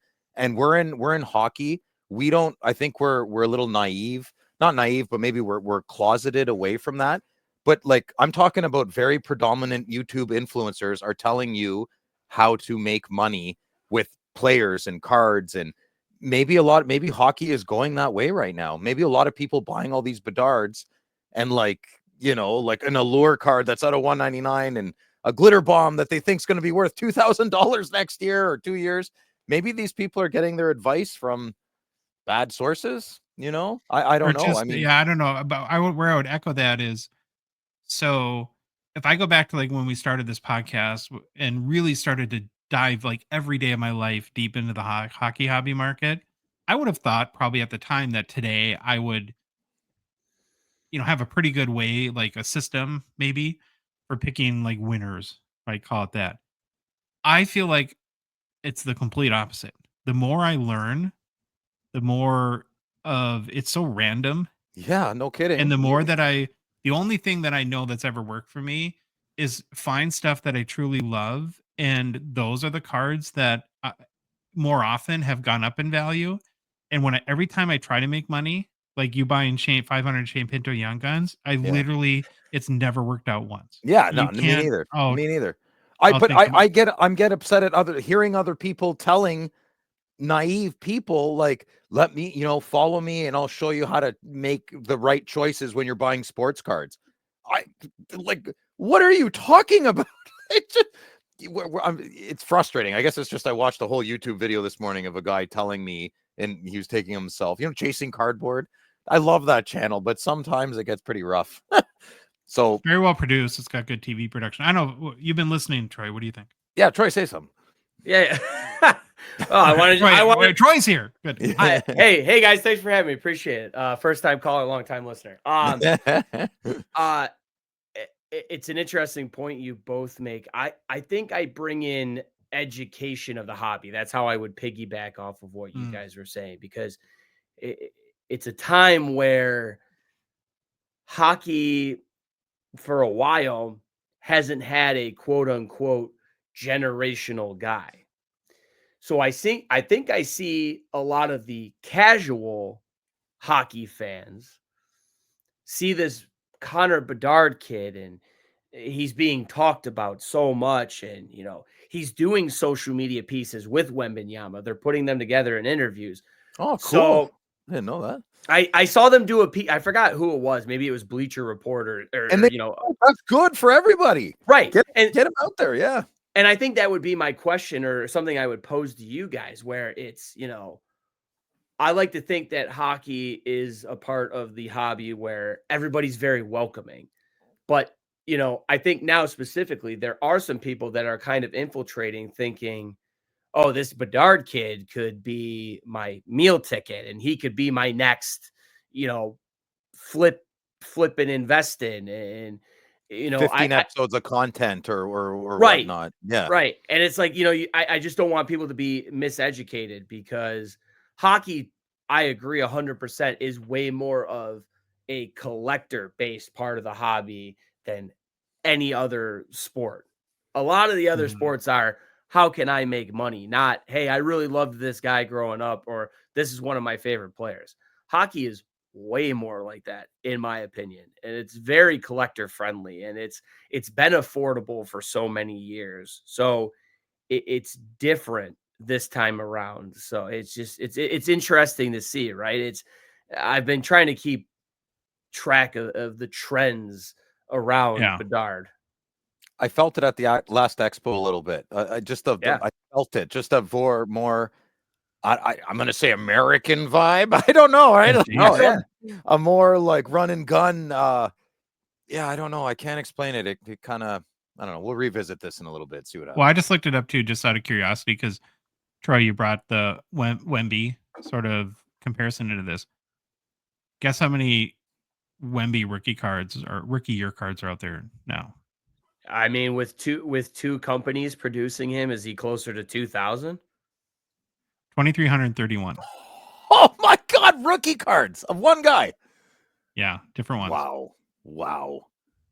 Now it's a bigger market, so there's more to go around. But that tells me this is not the whole whatever you want to. I call it junk variety, right? It's like it's sort of how all manufacturers have responded to the increased demand post pandemic. Yeah. All right, well, great discussion. We're going to move on to Hobby Mount Rushmore. It's time again for Hobby Mount Rushmore. I'm feeling pretty good after last week. I didn't get many "how could you possibly be so stupid" comments regarding our picks for the Calgary Flames, which is always nice when that happens. Now, will overconfidence be my enemy this week as we move on to the San Jose Sharks, as I like to call them? We'll have to find out.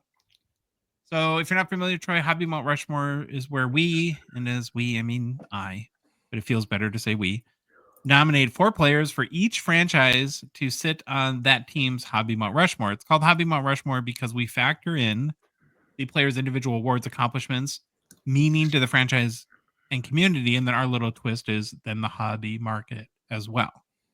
So here we go with the Sharks. The first player to nominated to the Sharks Hobby Mount Rushmore, probably not a giant surprise. Well, he is giant though. Jumbo Joe Thornton. Good timing. 15 of his 24 seasons played in the NHL were spent with the Sharks. 1,104 games played with the team is the third most in franchise history. Thornton's 251 goals with the Sharks is fourth on the franchise leaderboard. His 1,055 points with the team is good enough for second all time with the Sharks. Also making him one of 2 Sharks players to ever record 1,000 points with the team. With San Jose, Joe Thornton won the Hart Memorial Trophy and the Art Ross Trophy in 2005-06, which you might remember, Phil, was a very unique situation for winning those awards, given that he didn't start the season in San Jose. That was the year he was traded from Boston to the Sharks. But he's also the only Sharks player to ever win either one of those very prestigious NHL awards. As a Sharks, Thornton was a one-time first All-Star team selection, 2-time second All-Star team selection, And just one of the greatest playmakers in NHL history, Thornton became the face of the franchise again after being traded from Boston. His leadership, infectious personality, and legendary beard made him a fan favorite. Looking at his hobby market real quick, Joe Thornton, year to date per card ladder sales history is more than 3,200 Thornton cards have sold on the secondary markets. 4 of those sales were for more than 500 US. And the highest all-time sale for a Joe Thornton card is this 1996 Black Diamond triple gold out of 50 Really? PSA 10 that sold for $6,800 US in September of Wow. 2022. Wow, that's crazy. Yeah. I love that. Yeah. What a card. Yeah. With the iTech on there, that's pretty sweet. So good. All right, Jumbo Joe, first player on the Mount Rushmore. Anyone have any disagreements so far, or is everyone on board with that? Only thing I want to note is the thing that always sticks out about Jumbo Joe to me is when he overheard the reporters criticizing Tomas Hertl after his 4-goal night. And this is a family show, so you can Google Joe Thornton's response, but All right. it just showed how much of a beauty he was. That's all. Yeah, Right. good loyalty, sticks up for his Yeah. protector and provider. I still For think sure. of him as a Bruin sometimes. Really? Yeah, He I did- still do. I can see I really do. I hear Joe Thornton, I think of the Bruins uniform. I still do.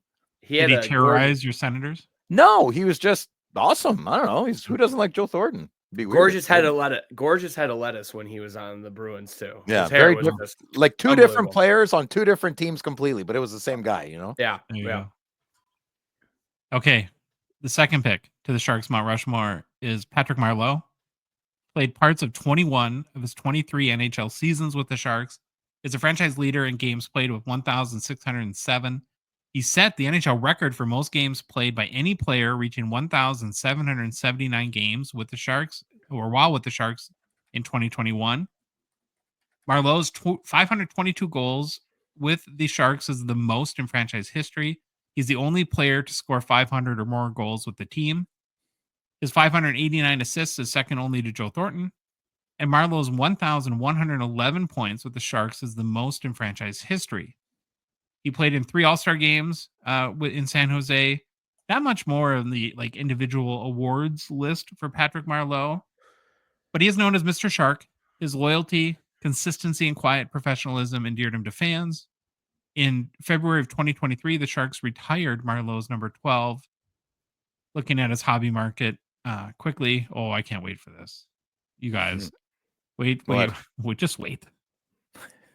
So far this year, 1,250 Marleau cards have sold on the secondary markets per card letter sales history. Of those sales, 0 were for more than 500 US. Here we go. This might be the weirdest rookie card in the history of the hobby. The highest selling Marleau card to date is a 1996 Black Diamond PSA 10 that sold for $422 US in March of 2023. What do we think of this? I'm sorry if you're listening, the good listener, but if you're watching, how would you describe this, Phil, this rookie card? I would describe this as a very young junior Patrick Marleau trying to maybe get undressed after a hockey game, and some photographer shoved his camera in his face and put the flash on max, and Marleau's put up his hand and said, no. That's how I would describe it. I think this card only rivals Jerome McGinley playing ping pong. Oh, That card's unbelievable. This though, it says everything that Phil just said. It says it without saying it. Pretty much, you know. Yeah. I know Shane Pinto's canvas with his COVID mask on is pretty up there too. That blows my mind. They picked that one. Unbelievable. Can you imagine if you're Patrick Marleau and you're like, I think he has a couple other rookie cards, but it's like, really? This is my rookie card? Where's the triple gold to that bad boy? That's what I want to say. Yeah. Where's the triple gold to that? So a low pop, PSA 10 to 17. Not shocked by that. But Patrick Marleau, what do you guys think? Another obvious choice to you, or Top notch, top. Absolutely. You forgot, I believe. No, I pretty much know. He's got 2 golds too. 2010 and 2014, Team Canada. Yeah. A couple of gold medals. Yeah, it sucks he ended as a Leaf. It's not the I think. Canada Mount Rushmore; it's the Sharks Mount Rushmore. But I'm you're just right. saying, it's a pretty I big know, accomplishment. I know, This country I know. loves Patrick Marleau. They loved him so much they even let him play on the blue team for 1 year. Was it 1 year? 2 years? I don't know. Yeah. Something like that. Yeah, Mitch Marner's father. You talking about Mitch Marner's dad? Yeah, his daddy. Yeah, Mitch Marner's daddy. Mitchy Poo. Oh, Mitchy. The third choice for the Sharks Hobby Mount Rushmore is Joe Pavelski, Captain America. Joe Pavelski spent 13 of his 18 NHL seasons playing in San Jose. He played 963 games with the team, which is fourth most in franchise history. His 355 goals with the Sharks is second only to Marleau's 522. And his 761 points with the Sharks is good enough for third all time. With the Sharks, Pavelski was an NHL's second All-Star team selection in 2014. Played in 3 All-Star games with the team as well. He was also originally a 7th round draft pick, which, given his career, that's pretty impressive for being drafted in the 7th round. He served as team captain for 2015 to 2019, leading the Sharks to the 2016 Stanley Cup final. His leadership, work ethic, and dedication to the team resonated deeply with fans. So, I think it was very sad or very a lot of emotions when he left to go to Dallas. Pavelski's hobby market, 2,600 Joe Pavelski cards have sold on the secondary markets year to date per card letter sales history. 7 of those sales were from more than 500 US. The highest all-time selling Joe Pavelski card is this 2006-7 Upper Deck Young Guns High Gloss PSA 9, sold for $1,600 US this past February. A much better looking rookie card than Patrick Marleau's. Just my opinion. But yeah. Now this is a Young Guns design in 2000. Wait, what year did I say it was? 2006. Yeah, that I really like. You know what? I don't know what this says about me, and I might get hate in the comments, but I don't remember ever seeing that design. And that's why I kind of had that wide-eyed look that, yeah, I really like that design. That's nice. I think Malkin would be probably the most famous Young Guns from that class. But you would recognize it. It's the green on the Young Gun. Like it looks, it's different. I was going to say it's different. You're right. If I would have seen it, it would have definitely stood out. So are you guys still on board so far? We have Jumbo Joe, Patrick Marleau, and Joe Pavelski. Okay. Yeah. Now for the final spot on the San Jose Sharks Hobby Mount Rushmore, I had to go with Brent Burns. Oh, I thought you were going to do Pat Falloon. Weird. Who, of course, the Wild had no use for. We didn't need him. We didn't need Brent Burns. Yeah, Phil. Burns played with the Sharks for 11 seasons. Played 21 seasons and counting in the NHL now, which is kind of crazy to me to think he's played that long. Burnsy's 798 games played with the Sharks is 6th most in franchise history. His 172 goals is most by a defenseman in team history, more than double Vlasic's, second most at 83. Burns 594 points with the Sharks is most in franchise history as a defenseman as well. In 2017, he won the Norris Trophy as a member of the Sharks. Only 2 Sharks players have ever won the award. Who's the other one, Phil? Joe Pavelski. The Norris Trophy? Oh, Pat Falloon. I don't know, man. No, I don't know Sharks Carlson. D, man. It's got to be Carl. I was going to say it's got to be Carlson. Yeah. Oh, well, there you go. So I guess Carlson's sitting on the struggle bus with his Norris Trophy, keeping him company. There you go. Yeah. Burns also won the NHL Foundation Player of the Year award for his community service efforts with the Sharks in 2015. His larger-than-life personality, complete with his gap-toothed grin, wild beard, and quirky off-ice interests like, wildlife and exotic pets, have made him definitely a fan favorite in San Jose. Now, when you look at Brent Burns' hobby market, year-to-date, 2,300 Burns cards have sold on the secondary markets per card letter sales history. 4 of those sales were for more than 500 US. And in a equally weird and funny way, I just love his rookie card. Not that it's like bad like Marleau's, but the all-time highest selling Burns card is a 2003 Upper Deck Young Guns PSA 10 that sold for 1,200 US in January of 2022. It's just so funny that this is Brent Burns, given how we all associate this kind of vibe these days. $1,200 is a lot, of course, for a Young Guns base card that's not Connor Bedard, but it's only a pop 30. Super low. 177 copies graded, 17% gem rate. So I put Thornton, Marlowe, Pavelski, and Burns on the San Jose Hobby Malt Rushmore. I had a couple of potential snubs that you guys could chime in on. The first one was Logan Couture. Oh, there we go. Look at that, Babalu. That's great. Couture was named the Sharks captain in 2019, still holds that role. Known for clutch postseason performances, Couture has been one of the NHL's most consistent playoff scorers. He led the NHL in playoff scoring in 2019 with 20 points in 20 games as the Sharks reached the Western Conference Final. Old Sharks franchise record for most playoff goals in a single season, 14 from the 2015-16 year during their run to the Cup Final as well. And ranked second in franchise history for playoff points with 101 in goals, 52, trailing only Patrick Marleau. And he has also played more than 1,000 games with the team. Just not a big hobby market for Logan Couture. A little less than like 1,200 cards have sold publicly year to date per card letter sales history. So I don't know. Do you guys feel that he deserves the spot over any of the four I mentioned? I think you can make a case.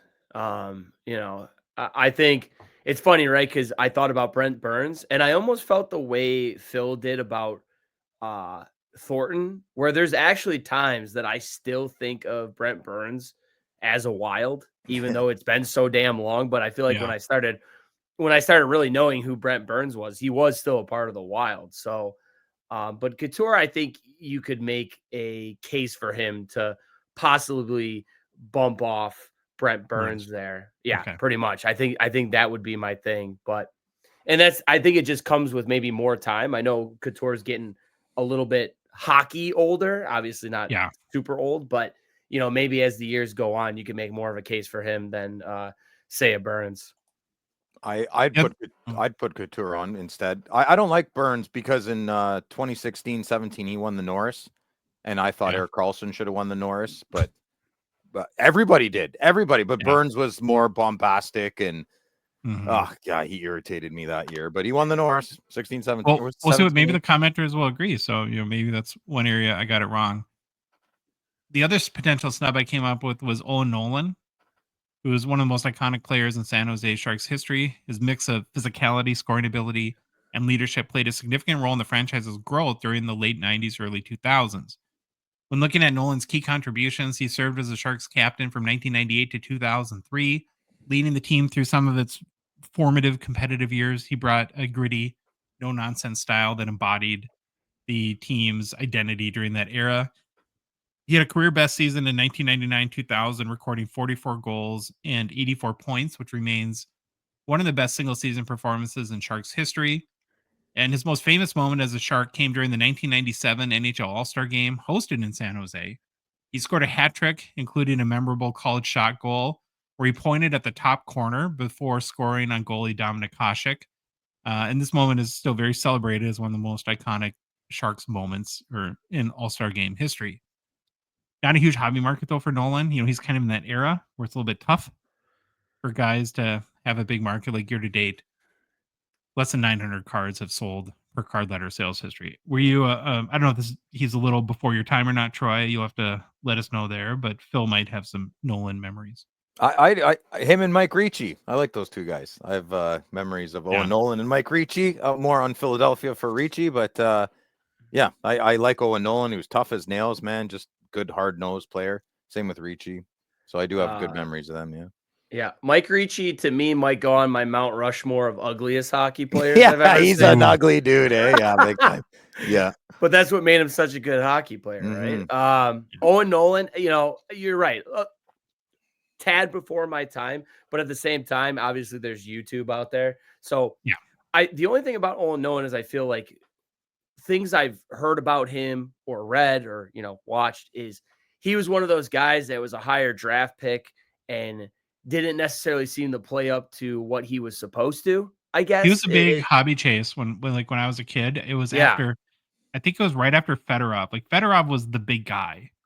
And when my most formative years in 1990, like the Fedorov Young Guns he was the Bedard of that era. Yeah. And I feel like Nolan, I might be wrong, was like right after him or something like that. That's what I gathered. Like I said, from what I've seen and heard, that's what I've gathered. And it seems like he was one of those people that were supposed to be you know, he was good, he was solid, but it seems like people thought he was going to be more than he actually was. But I could be mistaken. Those early, like McGillney, Bure, Owen Nolan, even Ricci, Matt Sundin, Jeremy Roenick, all those had those 90, 91, 91, 92 upper deck big prospect hits. I actually found Fedorov one of the more common cards to get for some reason. The young guns? Yeah. I found that more. And then when Score Lindros came out, that was a huge chase. The Score Lindros, the draft pick. So those are my memories from those guys. Yeah. So it sounds like Joe Thornton, Patrick Marleau, and Joe Pavelski were kind of consensus locks. And then it seems like Brent Burns and Logan Couture, that there's some disagreement there. We want to know what you guys think. So let us know in the chat, message us and or comments. And yeah, we'll have to see how many people think I'm dumb. I think you did good, Josh. I think you did good. I mean, how many diehard San Jose Sharks are there? Come on, let's go. Josh, though, honorable mention. Where the hell is Jonathan Cheechoo? Yeah, he's a senator. Yeah, too. I know. I wanted, and you know, there's the kind of indigenous nation like pride with him too, and he had like a 56 goal season. I know that, but he didn't play a lot of games. I think it was less than 2 years with the Sharks. Yeah. When he came to Ottawa, oh my God, we're all like, oh my God, Cheechoo. He needed to leave as fast as he came. He couldn't keep up, man. He couldn't skate. Oh yeah, tongue in cheek there. I think of Cheechoo and I think of Devin Setaguchi, even though they didn't play necessarily that long for the Sharks. Yeah, like a little caboose out there. Well, that reminds me of like Phil when by the time Vanek got to the Wild, and he was the University of Minnesota star, he was horrible. Yeah, so bad. You couldn't skate. You're not wrong. You're not wrong. Take it firsthand from a Sabres fan. Yeah. Not wrong. I saw Bob Dylan in concert near the end there. Yeah, I want my money back. You know, like I saw Bob Dylan. No, I didn't. I don't know what that was. I didn't. I love Bob Dylan, but he's from my hometown. Well, that's great. That doesn't mean I'm gonna lie and say he did great when he didn't. You know, he'd be Minnesota. My a guy went to high school with Kerry French, lived in his house and slept in his bedroom. Josh, the times are changing. So I know. Get used to it. Well said. Well said. He doesn't like our town either because he got made fun of a lot. It's true. Oh, why did he get made fun of a lot, Josh? Mining, community, sports. He was, a little good. artsy, and it didn't go over well at the time. Okay, we're gonna move on to new product releases. It's brought to you by our good friends and partners at Mint Inc. This Thursday, on our American Thanksgiving Day, Mint Inc. is doing a 24-hour stream on all platforms because they are crazy in all the beautiful ways that we love. Looks like they have a ton of stuff planned. Yeah.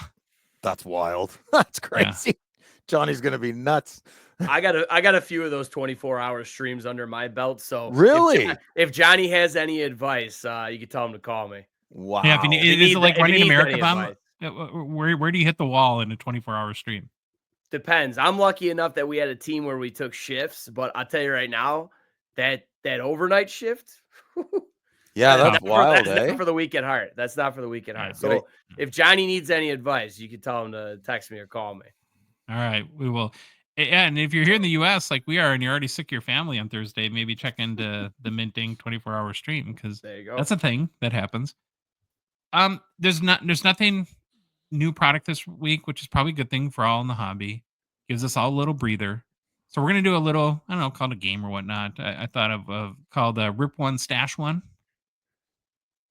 Given so many products have come out so fast, we mentioned this when we were talking about Bedard, that there's a lot to choose from, and it's kind of been overwhelming, I think. Now, so we're gonna play the simple game. Anytime we do a simple game, Phil has 10,000 questions somehow. So I'm gonna explain how it works. The idea is you guys all have to walk into your local card shop, or I guess your place of work, Troy. And with your own money, you got to buy one of the 10 most recent releases to take home and rip, and one to take home and stash for we're going to say 5 years. So basically, we're all going to say which box we would rip and which box we would stash, and explain why. Okay, Phil, what's all your questions? Why isn't Allure on the list? Because remember, I said the last 10 releases. That's a good answer. Okay, okay, I'm good. All right. Now, okay, so before we make our picks, we are going to review what those last 10 releases were in order. And the top is the most recent. So we had 2023 Ingrained Before that was 2022 Premier. To your point, Troy, how we're still intermixing 2022 products. Yep. Then 23 SB Authentic, 24 Series 1, 23 Metal Universe, 23 Platinum, 22 The Cup, 23 Ice, 24 MVP, and then 23 Credential. All basically since the beginning of September. So that's 10 products in about 2.5 months. So the idea is you're going to buy one to rip and buy one to stash. And as our guest, we're going to give Troy the honor of going first. Honored. Absolutely honored. Thank you. So box to rip. I'm going back to 23-24 Metal Universe. I know I briefly talked about it with you gentlemen at the expo. I picked up the box. It was the worst box I've ever opened. Can report. But nonetheless, I love that product.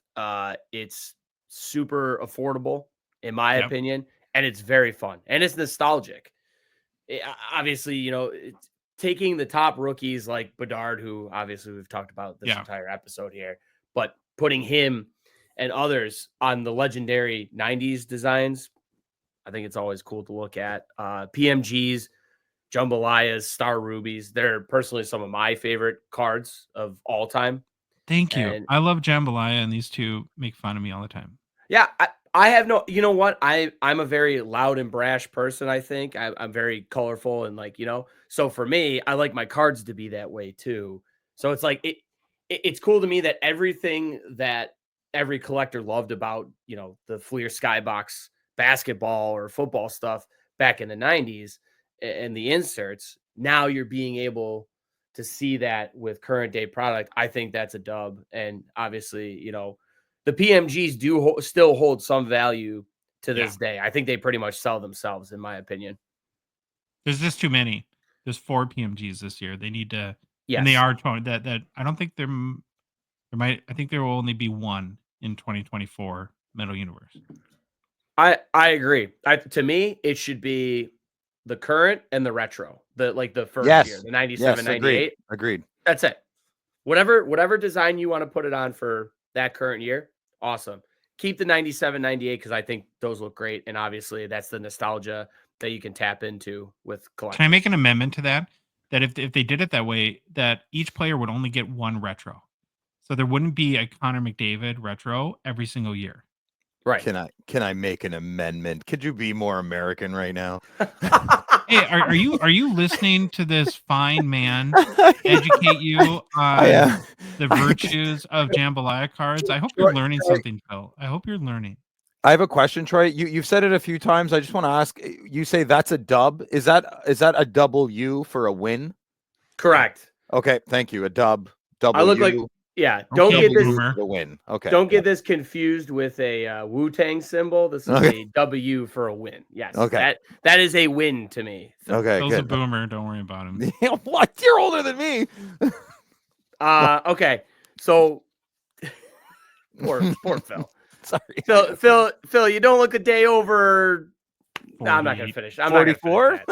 44. Let me put a hat on. Hold on. Perfect. All right, stashing. I'm going with 23-24 SP Authentic out of the last 10 releases. So to me, if you take cup rookies out of the equation, and then besides Young Guns, Future Watch Autos and the Patch Autos, probably the most coveted rookie cards in hockey. You know, I think that, and kind of back to what we were talking about earlier with Bedard is, for now, I'm taking the McDavid approach with Bedard. You know, if he does pan out and end up becoming what he's supposed to be and what everybody has said he's going to be, then to me, the prices of his sealed wax from his rookie year should go up. And another example I gave of that is on dacardworld.com, on our David Adams website, one of our buyers, he has the Crosby and Ovechkin, the dual class SPA, a sealed case of it of 05-06. Wow. He's listing it for just under $29,000. That's it? Yeah. Right. Exactly. Well, you look at it both ways. I'm sure some people would be like, holy cow, that's a lot. And then other people are probably like, wow, that should be more. But I think I guess where I'm going with that is that's almost $30,000 for SP Authentic. So to me, that's the Yeah. one you should be stashing. Phil, which one are you going to rip and which one are you going to stash? I'm going to rip the cup. I would pick Allure, but you didn't put it as an option. So cup is my favorite set first and foremost. The quality of this year is just amazing. There's no real big chase I'm looking for, and I would love to buy a box of a tin of a 1 pack of cards of the cup, because it is the quality this year was just absolutely phenomenal. I guess Jake Sanderson, someone I would look for. So just for me, my PC, I would rip the cup. A box I would stash. You have to go SPA for all the reasons Troy said. Yeah. What else do you need to know? You sealed wax of Bedard is much different than a Future Watch regular card. It's just sitting in a top loader or one touch. So to stash it, absolutely. And I would revisit this in maybe 3 to 5 years and try and sell the box. Mm-hmm. Yeah. Have you ever opened a box of the cup, Phil? No, never. I've never bought a tin. No. Not bucket item. Oh, hey, we got to bring Baba Louie on. We wanted to get his take on this. Yeah. What would you rip and stash, Baba Louie? My box to rip would be 23-24 stat. Oh, wait. It's not there. I mean, Upper Deck Ice. Um, Ooh. I Wait. Hey, Billy and Tony. Uh, All right. I don't know what it is about Ice this year. I love those horizontal look of the cards. I'm usually not a horizontal card guy at all, but I love the way they look this year, especially with the autos on them. I think the Ice Premier cards in there are sweet, and the possibility of what exquisite you might pull. Mm-hmm. Oh, which one are you stashing? I am stashing SPA. We're all gonna stash SPA. Probably. And for the answer of why, Yeah.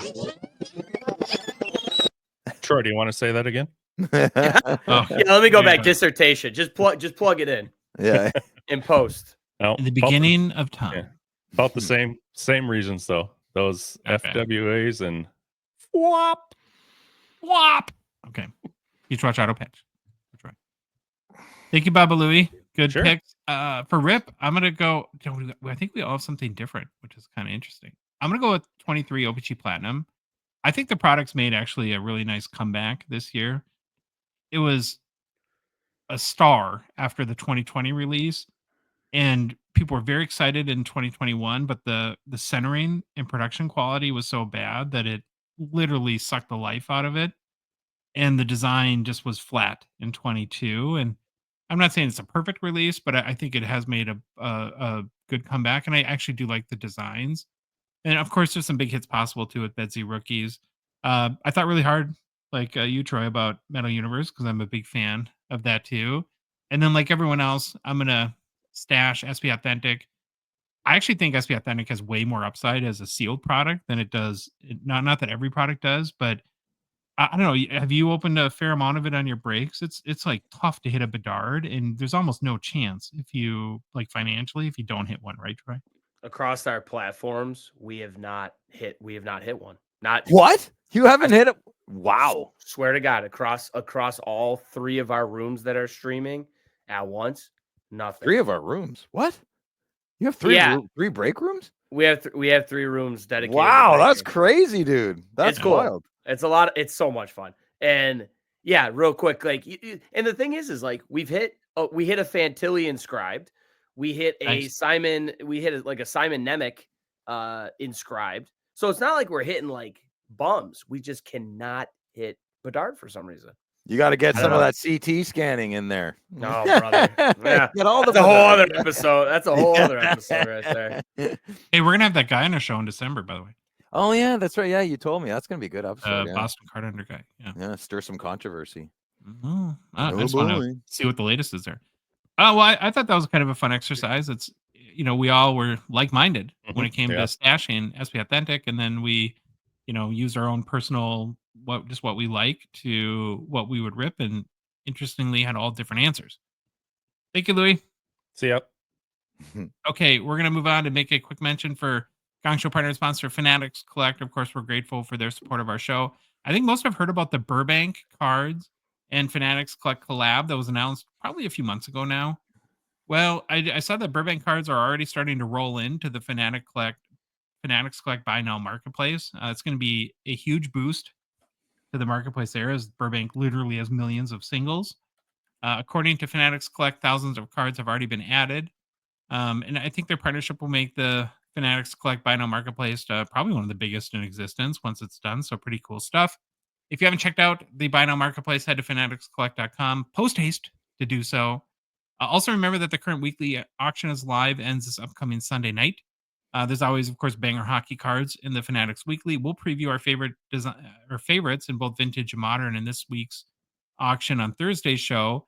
And if you can't get enough of me, not my wife certainly, or the Gong Show crew, I'll be on with our good buddy Jeremy Lee on his YouTube channel, Sports Cards Live, this Sunday night, starting at 8:30 Central, to cover all the best of the best hockey cards ending in this week's Fanatics Collect Weekly auction. Again, for anything and everything, head to fanaticscollect.com. Another monster mailbag to kind of finish this out. Lots of questions to get through, lots of good ones again. So we're going to start with Instagram. 709 hockey cards. Should be, is that like Phil's mail day? Did you name your account after how many cards opened, Phil? About it. So it says, if it turns out, another Bedard question. If it turns out we as hockey fans were all wrong about Bedard, and he isn't the next big thing after all, do you see any long-lasting negative effects on the hockey side of the hobby, or will it just be business as usual? Troy, what do you think? I think we'll be okay. And honestly, I think we're going to be okay because of the way the sports world works now. Yep. Bedard doesn't pan out. It's okay. No worries. You've got the social media hype of Celebrini now to carry the next wave. And then even after that, you've got Bedard's cousin, Gavin McKenna, coming down the pipeline, who some people are trying to say that he's going to even be better than Bedard. So it's just going to be business as usual. You hear about the Michael Misa kid too a lot. And yeah. There's some other ones too. What do you think, Phil? Did you see Celebrini's goal last night or 2 nights ago? It's pretty wild. Yeah. No. Yeah, kid's a real deal. He's really, really good. Very good. Sicko. No, we'll be fine. I'm hardened from Alexander Daig days, so it's okay. Someone will pop up. And Bedard's good. He's good. I mean, it's a good thing that's happening here. On the Pinto scale, how hard did you go after Alexander Daig? Oh, I was 12 years old. He didn't even have the only card he had was the World Junior card. Yeah. To your point, Phil, I think the hobby's survived many busts in the past, and if it's a case with Bedsy, it will survive. But I still don't think he's going to be a bust. I don't know if he'll be the next Connor McDavid, but he's too good. Instagram. Oh my God, your Scully. What does this mean? Maybe I'm being a boomer here. Troy, you see? Oh, I'm just as much in the dark as you are. You're Scully. I don't know. That sounds something like hockey. Scully Fred, right? Yeah, that's not bad. Scully Fred. Yeah, well, sure. You're getting close to. Okay. You're getting close to other things there. Yeah. Do you think the Ovi Young Gunner Future Watch Auto will go up after the record is broken, or is it already baked into the price? He must be in an alternate universe than you, Phil, because he's saying after the record's broken. That's kind of interesting. Will the Ovi Rookie Future Watch Auto or any Young Gun in the long run, say 20 years eventually, be a major hobby grail?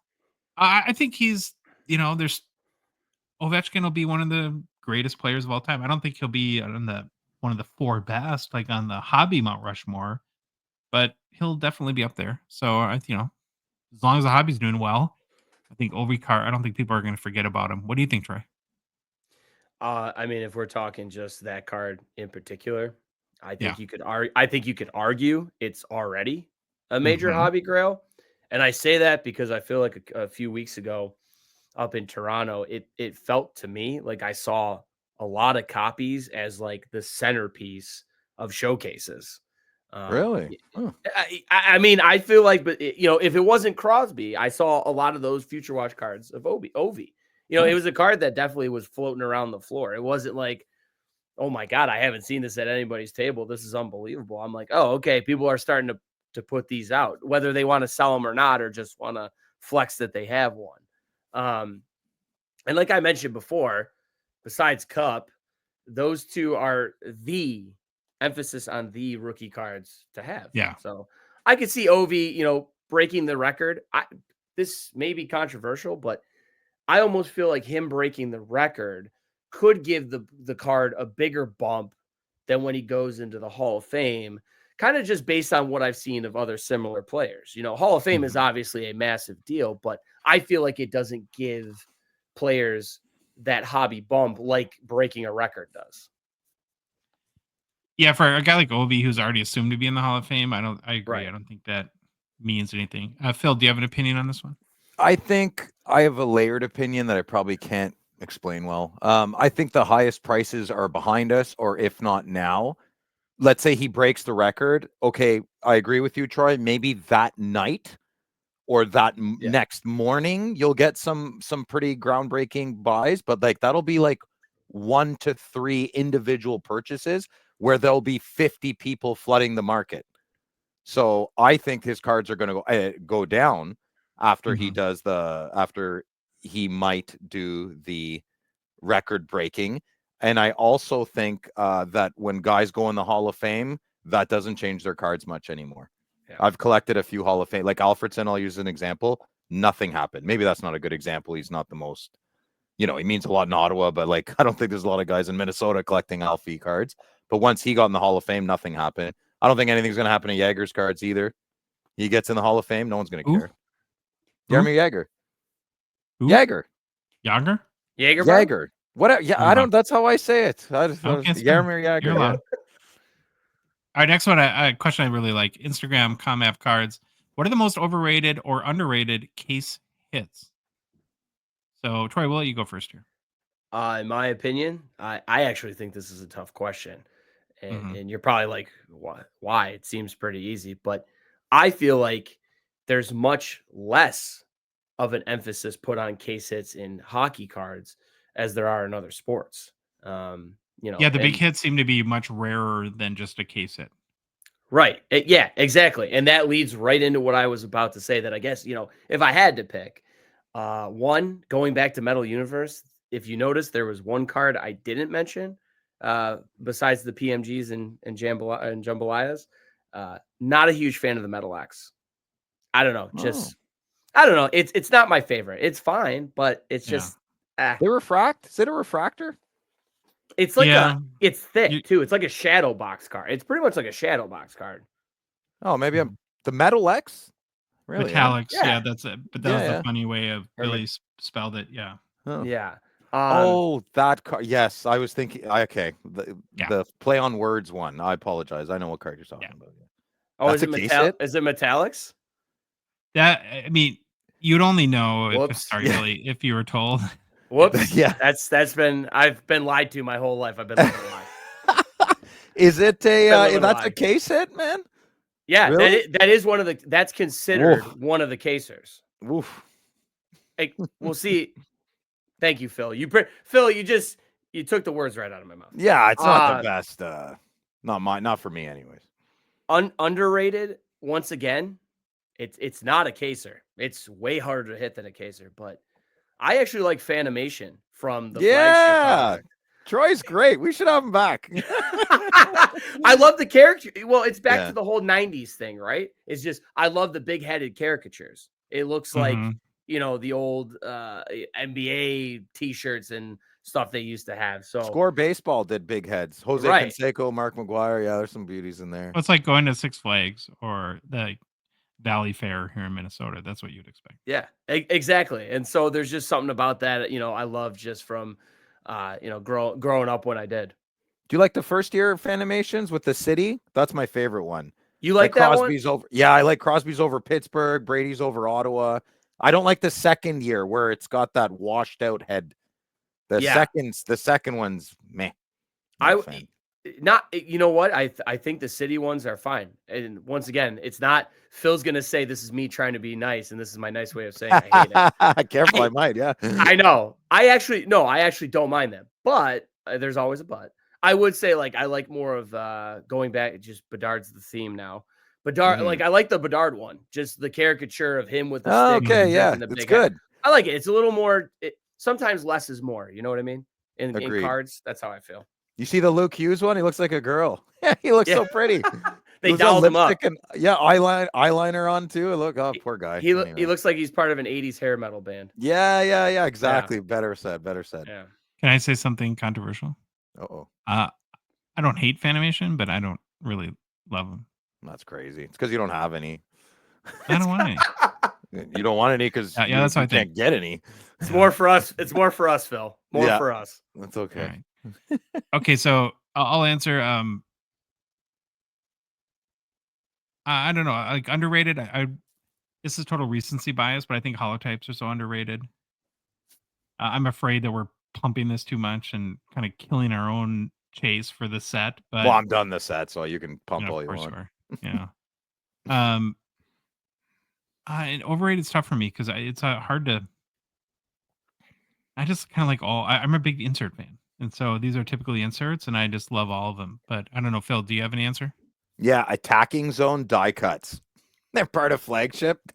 They're a case hit, and I to this day I have no idea what their purpose is. I always forget to ask Billy what they are. But yeah, there's a lot of dealers that try to get top value. And I'm like, stop trying to sell me attacking zone die cut. And they go, that's a case hit, right? I'm like, yes, I know. And I don't want it. I almost want to buy it to rip it in front of them. But they all go for around $50 to $100. And I've never seen anyone buy one. Okay, YouTube, Salvatore De Brita, 1028. If you could build a dream PC card, what would it be? For me, I'd have a 10-way, wow, that's a lot of autos, past and present, auto book, well, it's a booklet of Brodeur, Elias, Niedermeyer, or Eliash, sorry, Patrick Eliash, Scott Niedermeyer, Stevens, John Madden, Heischer, that's Baba Louie's guy, Jesper Barata, Jack, Luke, Hughes, and Dawson Mercer. Bill, you want to go first on this one? What would your dream PC card be? My dream PC card, which will never exist, would be any cup RPA or exquisite RPA of my boy Daniel Alfredson. Yeah. Okay, Troy. So I'm a big fan of the sign of the time stuff. If we haven't talked about SPA enough, give me a sign of the time 8s of some of my personal favorites that I grew up loving. So my 8 would be Danny Heatley, Rick Nash, Marion Gaborik, Jerome McGinley, Simone Gagne, Pronger, Solani, and Yager. Nice. That'd be a good one. Troy hates heater. Phil hates heater. Yeah. He's got. You're too young, Troy. I wonder why. Young. You're too young. You don't remember what he did to my city. It's okay. Well, when he got to the Wild, him and Vanek, I knew you liked him, so I wasn't going to mention that.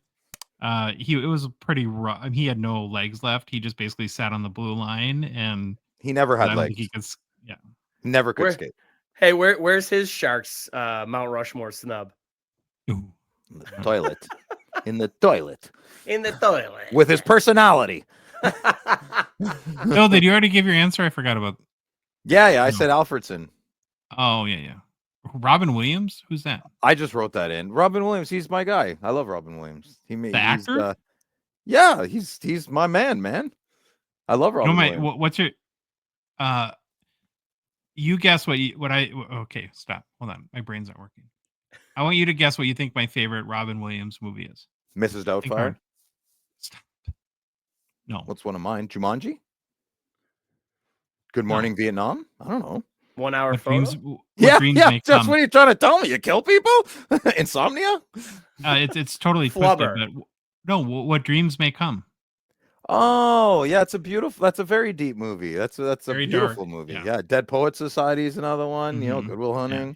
I love Robin Williams. You would have struck me as more of a flubber guy, really. That's what I guessed it, Or Honey, I Shrunk the Kids, Rick Moranis. Oh. Yeah. I gotta mute again because I have to cry.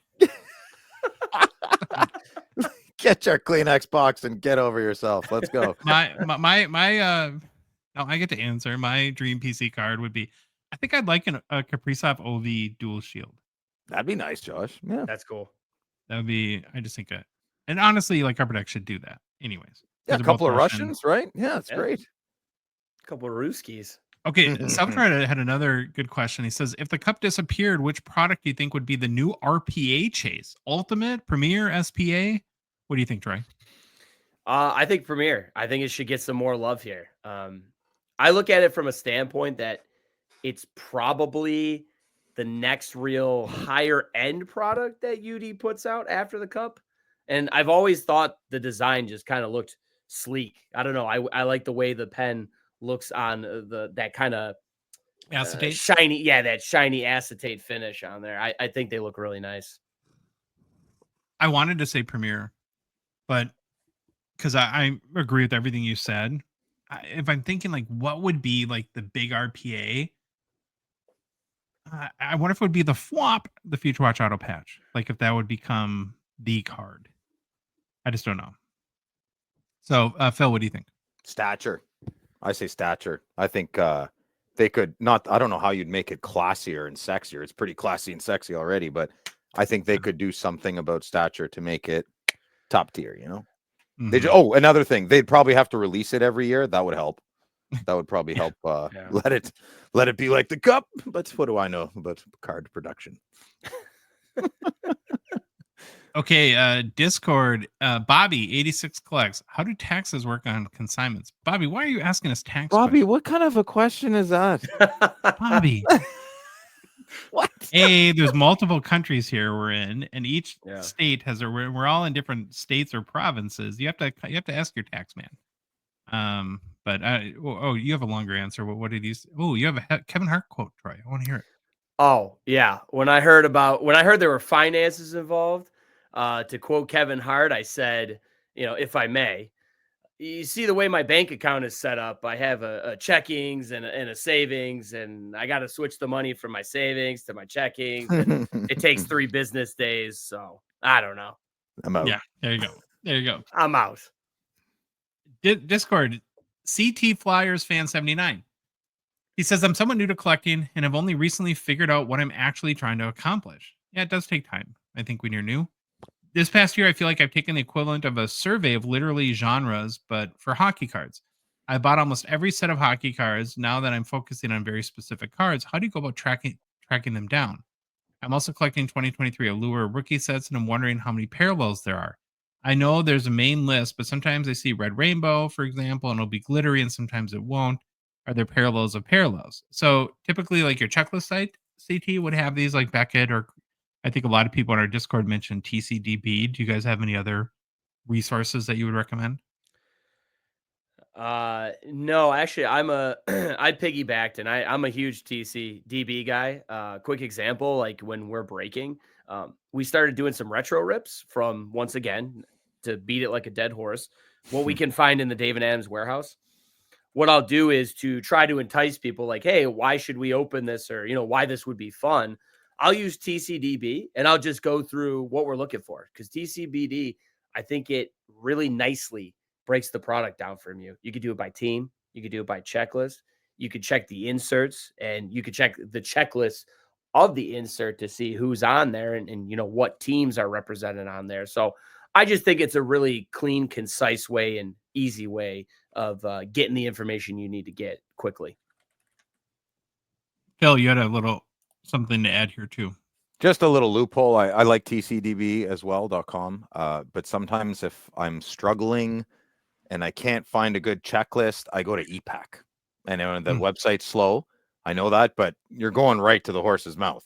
You're going right to Upper Deck. And that's a nice little loophole I find. And that's cleaned up a lot of my checklist problems in the past of TCB. Because TCB can get a little funny. Not everything's on there all the time. Most is, but not everything. But if it is offered on EPAC, they got the right thing going on. Discord 2011-18-19. Almost of the 2023-24 products have been released. How many unique Bedard rookies are there now? We already referenced this. So to say it quickly again, 1,350 about to date. Instagram, Axel Foley 13 PC. Is Linus Ullmark's struggles directly correlated with the team he plays for? When he was with Buffalo, he was very average, goes to Boston, a defensive juggernaut, and puts up Vezina numbers. Now he plays for Ottawa, not the greatest team defensively. Ooh, shots fired at Phil there. There's no shots fired. Reality isn't shots fired. Reality does not upset me. Not the greatest team defensively and is struggling. I said during his entire stint with Boston, he was the product of the system. What do you guys think? So you guys, now Troy, Buffalo's your team, and he had some experience there. And Phil, he's now on your team, so I can't wait to hear your guys' answer. Troy, we'll start with you first. Yeah. So first off, I read through this question and I just want to give a shout out to Axel because I don't think we've ever crossed paths in person. But I know that Axel is a Western New Yorker like myself. So big ups for that. I had to get that out there. But I think his analysis is spot on, and I'm not trying to butter up to him here.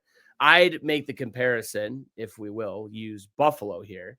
I think about Matt Molson and I think about Okposo and them having solid seasons being surrounded by Jonathan Tavares.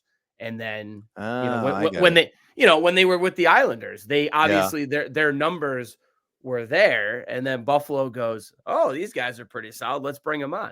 And then they were incredibly, mediocre. Kyle Okposo, great team guy for the Sabres.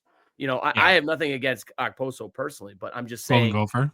Row the boat, Skyuma, go Gophers. Everybody's a Golden Gopher. Go Gophs. But from a stat line standpoint, like on paper, those guys became very average after they stopped playing with Tavares. Yeah. So I think it could be the product of the environment once again. Well, I'm scared because if that's the case, I'm a little scared, right? If they gave him that big $8 million extension for 8 years, and I was kind of hoping they didn't do that because we do want to see how he plays. So he's from Sweden, temperamental, everything, not temperamental, maybe that's the wrong word. Everything has to be perfect for him to be confident. That's a little bit difficult to deal with right from the get-go. I'm a little nervous at this question because I think of goalies like Grant Fuhr. He just had to be good enough. He didn't have to be great, right? Another goalie that comes to mind, maybe Ben Scrivens. He had a ridiculous goals against average, but he had a very good team in front of him.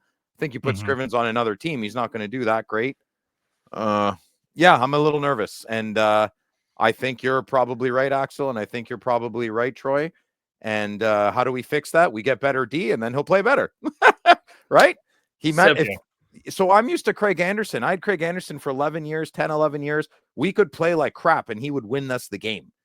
So we had a top-tier goalie for over a decade, and I don't know. Goal scoring's out of control right now in the NHL, so I feel bad for all goalies, except Shesterkin, that jerk. All right, Instagram, Jets Fly High. Group breaks, buying wax, buying singles.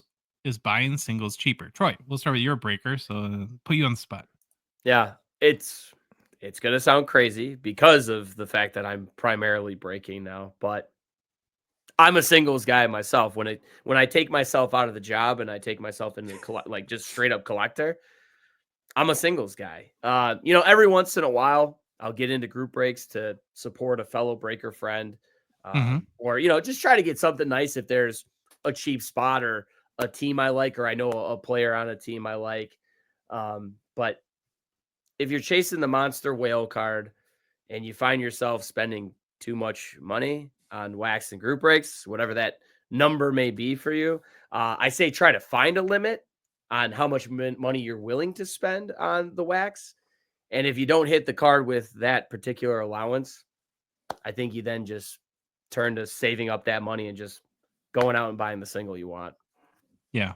I if I could add onto that, Trey, I would say my opinion is it depends on your goals. That if you're purely looking at it from an ROI standpoint, singles are always the way to go. But there is something to the ripping a box of cards experience or being part of a break community. And that has to be part of the value equation if you're going to do that. You just, that's part of what you're paying for. I don't do as many breaks. I like to be in breaks, but I'll rip more wax. And I know that going in. Right. I know that that you can't, this is not a, if my mindset is I'm spending $100, I want to come with $200 in value, I'm going to be disappointed 100% of the time almost. Right. And so, but I like opening wax. And so I'm willing to place that as part of the value of the experience. And so, but yeah, looking at what's cheap, cheap is kind of a funny word, but what's the probably best ROI is probably buying singles. Phil, anything to add? Oh, 100%. I agree with both of you. And it's not really a discussion. Like, I'm sorry, it's math. If you want to If you want to have a good, strong personal collection of hockey cards or any sports cards, buy singles. Don't do breaks. Don't buy boxes. Breaks and boxes are that's like a, that's a luxury. And I love the experience of opening a box. I love the experience of being in a break almost even more sometimes. It's super, super fun. I have an absolute blast, but it's that's payday stuff, man. That's payday stuff. That's a richer expense. Don't be doing that if money is a bit tight. Shame on you. You shouldn't be, or you're gambling and you're gonna lose. Next question from Instagram, the Loud Collector. Why is Phil so handsome, and why does he seek external validation instead of finding it from within? That's not the question. The question had 5 words. I don't need external validation. I just thought it would be cute and funny, but you made it awkward and weird. Thanks, buddy. Really appreciate it, guys. Thanks for that. Thanks for adding words to my mouth. Well, actually, I said the sight of that muzzy is worth 1,000 words of affirmation. That is perfect. We should have kept it with that. Poetic. I'm pretty sure that's the question. I'm going to check with the question department and Louis. Okay. Can you verify that this is the question that was asked? As far as I know. Yeah, see, there you go. You lose. Oh, boy. Instagram, Motorcycle Mark. He says, find out if EPAC will have Black Friday coupons for hockey. Is that a command or is that a question? I don't know. They probably. What is that? Upper Deck probably wouldn't tell us. They kind of like to keep that marketing stuff secret. But Troy, does David Adams usually do a bunch for Black Friday? Yeah, big time. I would argue that's our bread and butter type situation. Okay. Because I think there's actually people who literally will wait all year just to see. Yeah, honestly, obviously collectors they're gonna buy throughout the year, but I do think there are a small percentage out there that do end up just waiting to see what's going to be put out on Black Friday. I mean, we do sales throughout the year, but this is our biggest one, no doubt.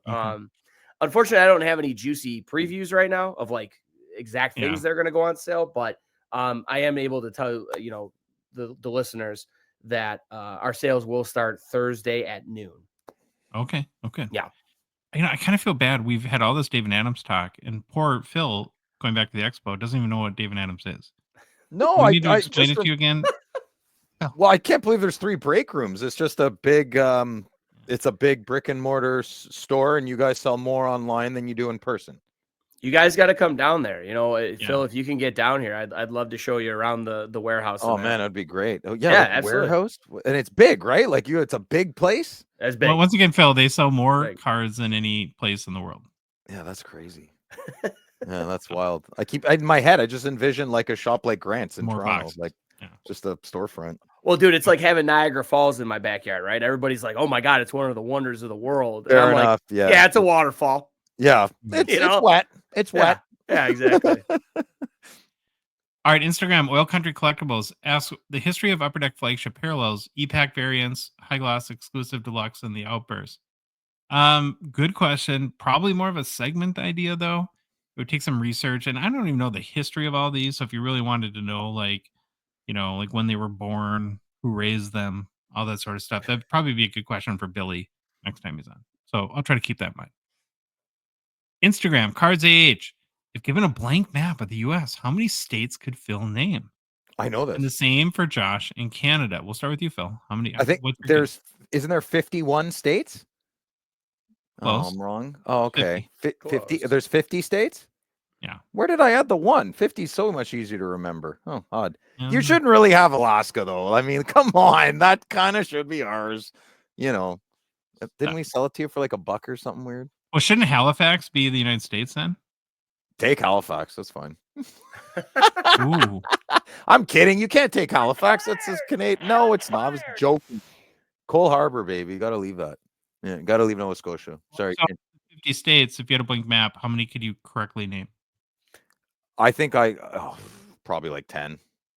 Yeah, just the coasts. I don't think Midwest would be tough. I'd get Minnesota.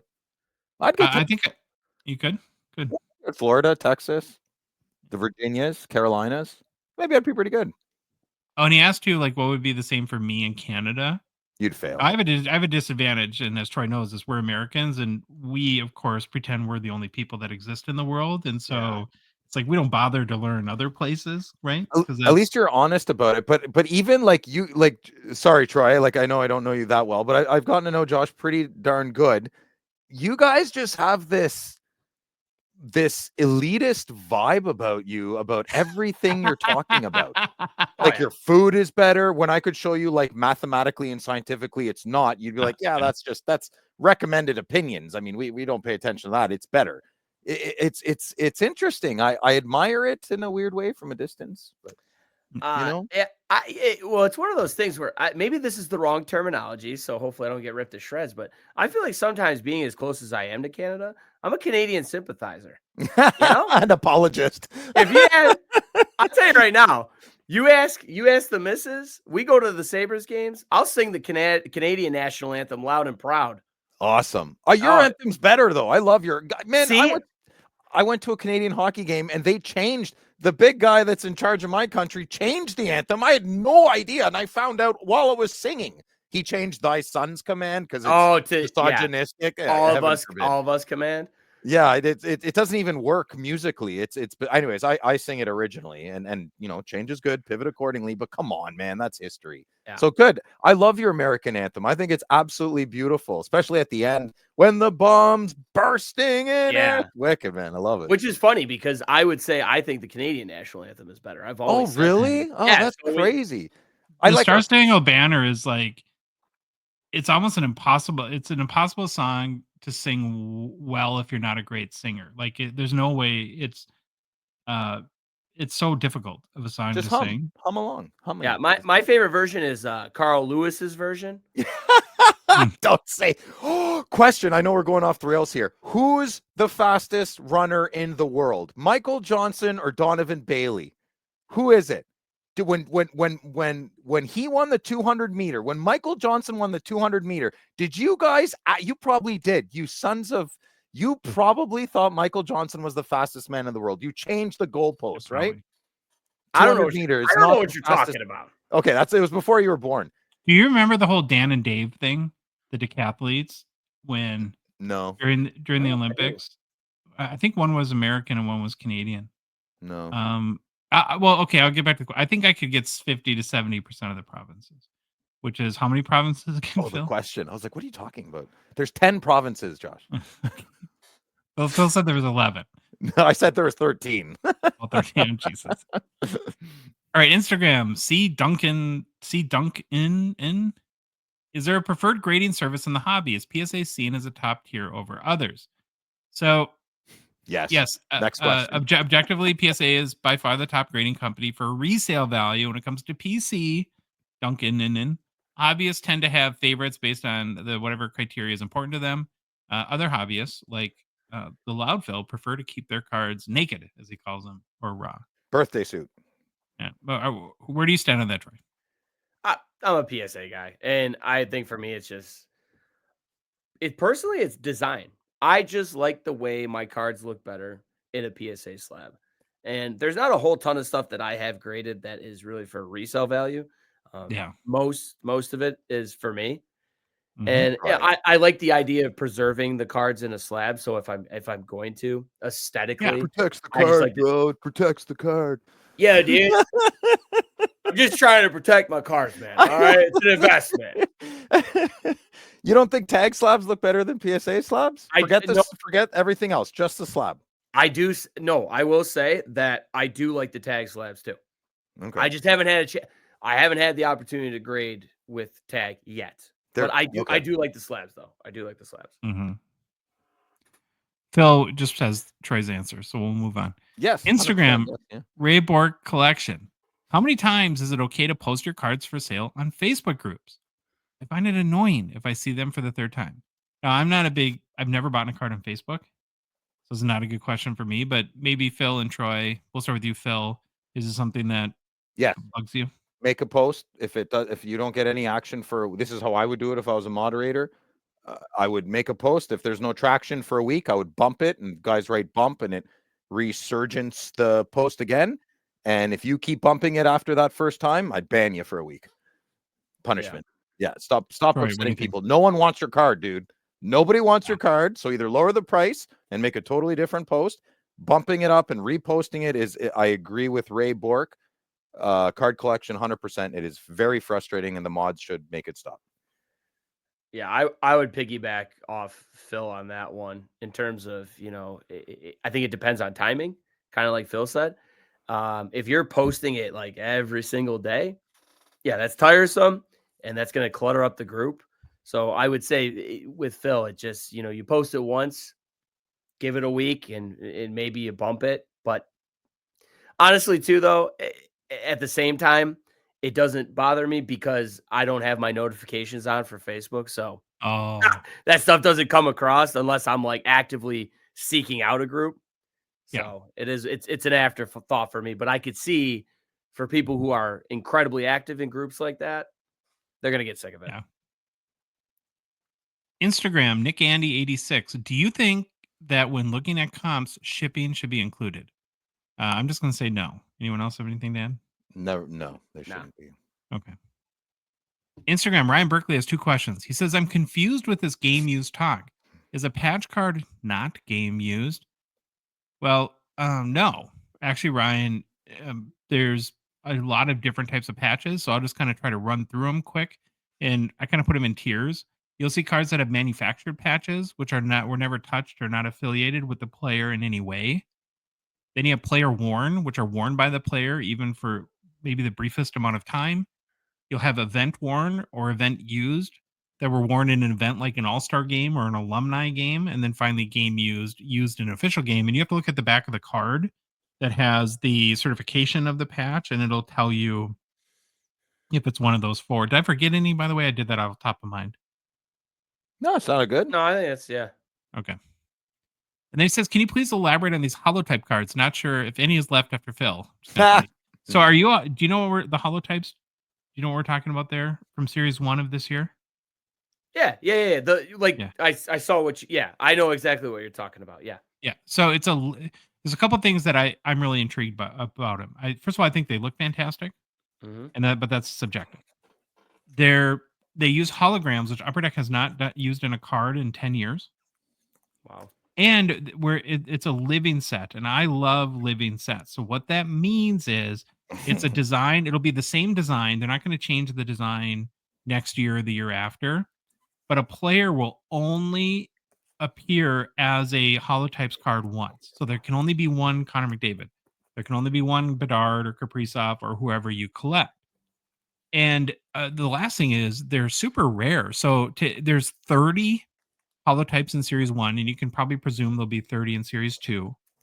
It's 1 in 500 pack odds to hit any holotype. So if you think of on a per player basis, like as a Kaprizov collector, it's 1 in 15,000 packs to get a holotypes card. And where we really jumped on it with all this included is right out of the gate, they were so cheap. Like so cheap. And it's just like, wow. I mean, 1 in 15,000 to hit your player, and you're buying it for $40. Like a Makar. I think I got for like $34 or something like that. Josh and I were bidding on the same card once, and I won. But did I? I think I lost overall, right? Yeah, that to me that sounds like a very like Curb Your Enthusiasm Seinfeld like spite bid. Like spite bid it just so Josh couldn't have it type of situation. Spite bid. Who needs a mega bid when I got spite bids? Phil's spite bidding over there. And the only thing I'll add to that is I have no idea if they'll be super valuable at the, and that's not kind of why. I just really like them, and I think the concept, and it's different. Upper Deck hasn't done a living set in a physical release that I can remember anyways. Maybe they have, and it kind of hits all the buttons that intrigue me. So so this is kind of since it is a hologram, if you take it out of the top loader, it looks completely different. A nice little loophole is I'm a big fan of Pather Ultimate holders, and they're kind of like one touches. One touches would do the same thing, but the Pather ones are ridiculously clear for some reason. You put a holotype in a one touch or an ultimate holder, they pop. Nice. It's just better plastic, Yeah. I have a question for you guys in terms of, you said this hasn't been something that Upper Deck has done in like 10 years. So do you think this is kind of let's test the waters and let's see the reaction to it, and maybe we'll start incorporating this more in future releases? I think so.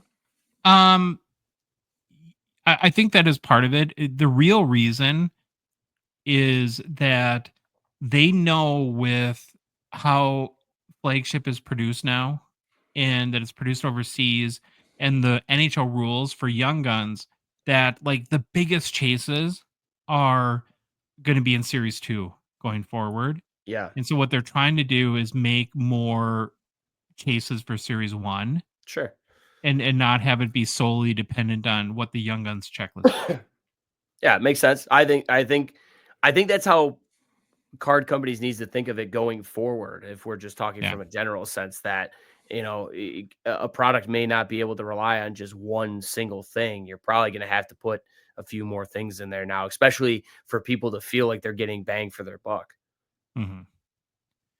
Okay, next one. Kind of a question we've already covered. Instagram Dact Mac fan cards.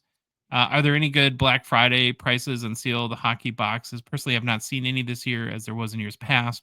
I think Troy, you already said that starting on Thursday and through Monday, you guys will have a bunch of deals. And out of respect to you, we're not going to mention your competitors because Hey, you're our I guest. I appreciate that. Thank you. So yeah, I would just, if you're not following us on social media, it's pretty much at DA Card World across all platforms. But I would just say try to follow that because I'm sure early this week, excuse me, we'll have some social stuff to kind of give you guys an idea of when and what's going up. So Mhm. keep an eye on that. Instagram QC Silver 79. Hello from your Quebec fellow. Guys, with all those filler product inserts, multiples of 101, if you consider all the releases per year of UD products, what's the future of the hobby? All 101 being worth nothing, all 99, 199, 299, 399 being worth what? Peanuts. Anything else in first round pick being 10 times less value. It's like hello, Cooley and Fantilli, no matter their stats.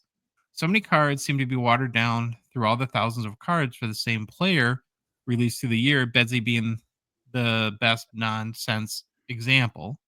How can these really be worth anything over time? Let me know your thoughts. I think QC, I've tried to address this already in that it's the junk variety era, as I put it, and you have to understand what the special or significant or cards that are regarded as that by the hobby at large.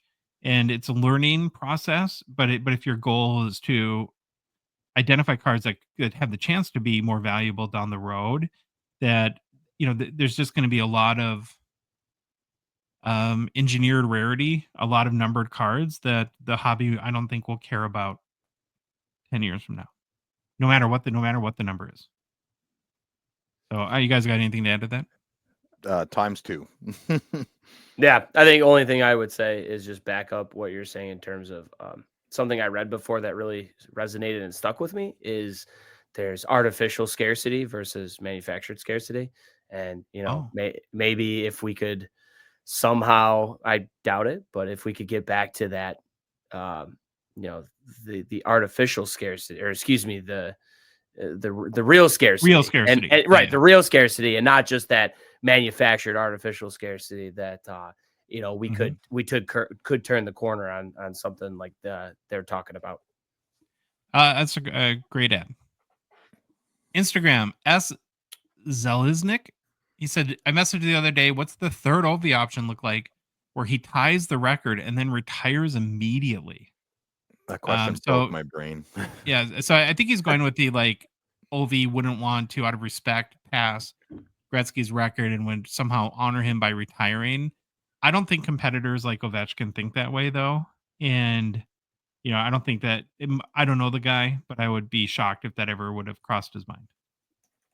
Anyone have anything to add to that? I mean, not knowing the guy at all, besides what I see on TV, he doesn't strike me as that. I don't think he's stopping. I think if, with respect to Phil, if he breaks it, I think he'll break it and then he'll retire. Because then I think he wants to take his family probably back to Russia, spend time with his son, things like that. I think he's accomplished everything he needs to accomplish. So once he hits that, then I think he's done. How bad is it? Happen. Doesn't it suck being anybody? Like, imagine being a rookie next year on the Capitals, being like, okay, so the whole year I got to help this guy get his thing, and then I can play on a hockey team that tries to win hockey games. Nobody gets to Yeah, shoot at an empty net, right? Yeah, You'd have to crazy. show Like me. he just Right. occupies all the oxygen. It's like Danny Healy part 2, but awesome, you know. In our chat, I thought Louis has a really good comment that, and I tend to agree with him. He says, "I don't think Wayne would like that either." Yeah. Exactly. Yeah. Yeah, Good point, I don't Louis. think so. Too. Okay, Discord Kreutzer. One of collectors' biggest gripes in the hobby right now are all the parallels and retros. Geez, there's a theme here. Maybe especially the retros that Upper Deck are putting into their products, but Upper Deck is selling a lot more boxes than they used to, and in order to fill all these new boxes with hits, they have to come up with something. Instead of these retros and parallels, what do you think Upper Deck could do to fill their boxes up in ways that would make collectors happier? All right, Trey, what do you think? One thing I'd say is more autos per box. I mean, if we look at old RIP in peace, if we look at Panini hockey, we look at something like Contenders when you were getting like 6 autos a box, something crazy like that, or guaranteeing an auto at least in some of the products that don't. And thirdly, narrowing these autograph checklists down to exclude guys that only played in the NHL for like a cup of coffee. Like Jonathan Dahlin, who was in like a year ago, and Exactly. he had been in like Europe for 2 years by the time he opened up his rookie or something like that. But yeah, right. The only thing that I would like is, I think it would be a mix of autos and inserts, because like a good example is Phil and I both like Allure, and neither of us want an auto, because the alternative to getting an auto would be like a doubloon or a 16-bit, and Allure has like sticker autos that we don't love. Yeah. Like there's some products where it's like I don't want the auto, but everything I've heard about the hobby from like the smaller, not David Adams, but maybe is David Adams too, but the smaller local card shop mentality is that they tell Upper Deck that, to your point, that customers want autos. Like when Upper Deck produces a product that isn't auto driven, that they get complaints from the local card shop. That's true. My LCS, the owner is like, I need more autos for my box to sell them. Inserts don't do it. Sucks. I like inserts better. What would you say, Phil? Do you have anything to add? No, I it's all situational, right? Like I would take any emerald out of 10 for O-Pee-Chee Platinum over any auto marquee rookie. I just would, like, in general.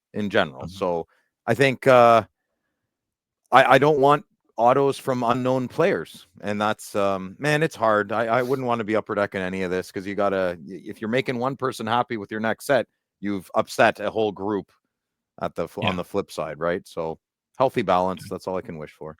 I just think it could be something like, to sell more boxes, or to at least make it more enticing for folks, is it would, it'd be the autos 100%, right? You know, like you have these great inserts, but like, let's say it's the short prints or super short prints that you can't get in every box. Well, at least you could get an auto if you're not getting those crazy rare inserts. That's all. I think that's my thought on it.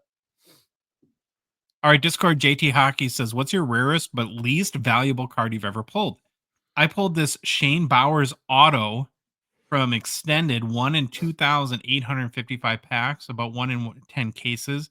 Sells from $1 to $4. Ouch.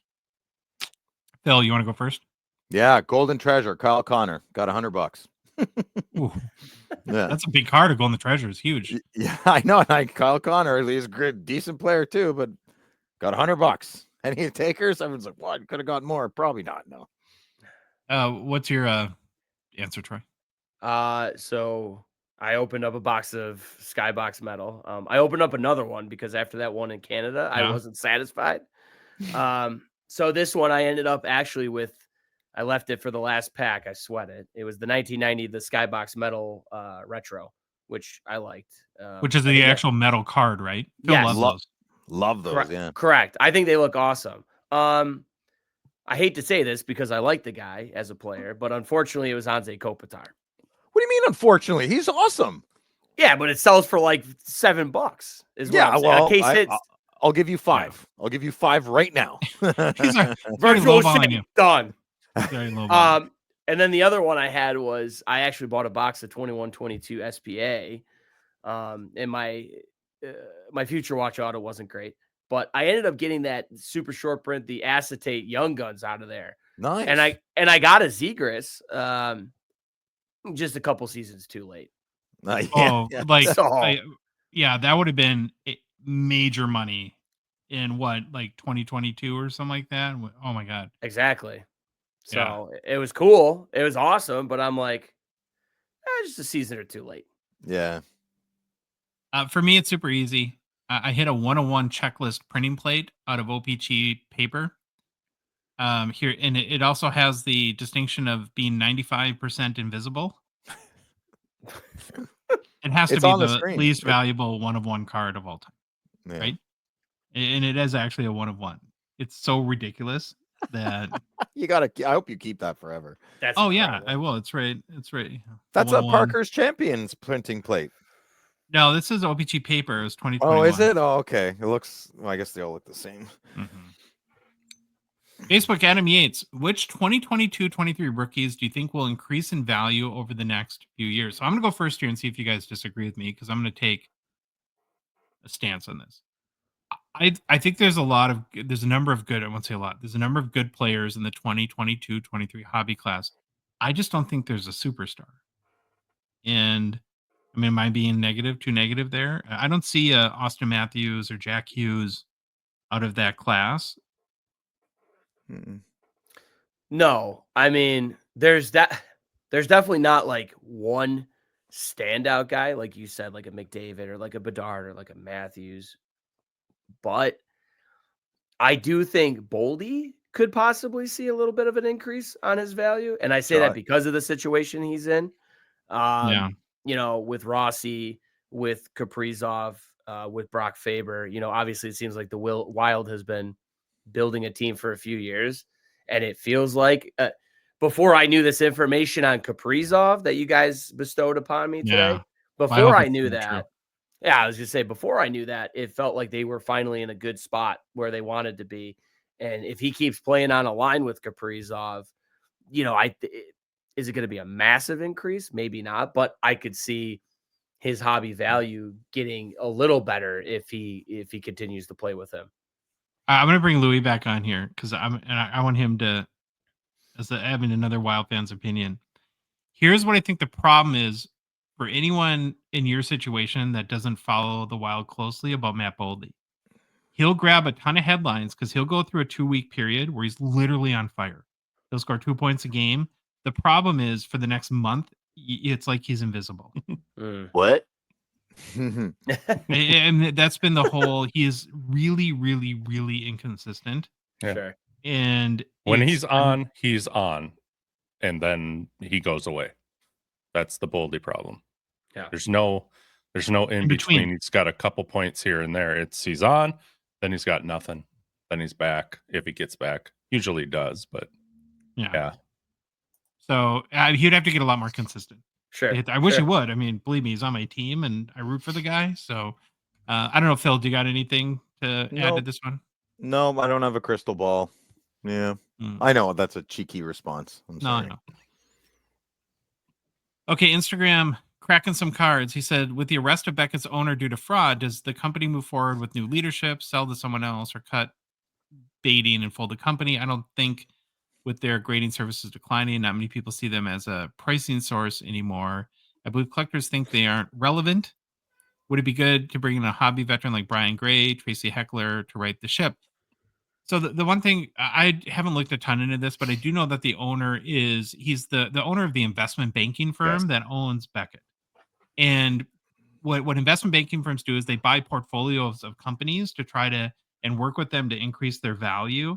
And so it would be kind of weird for the CEO of an investment banking firm to have real, like, intimate day-to-day interaction with a company, like, because they probably have 10 to 50 companies in their portfolio, and he's managing more the aggregate situation of that. And so it's now, should the company, if the company were to be bought by somebody that's more coming from the hobby ecosystem, I think that would be good, because I think that they need somebody that understands the hobby and not just business to right the ship. You guys have anything to add to that? Phil, I'd like to buy it. I'd like to buy Beckett.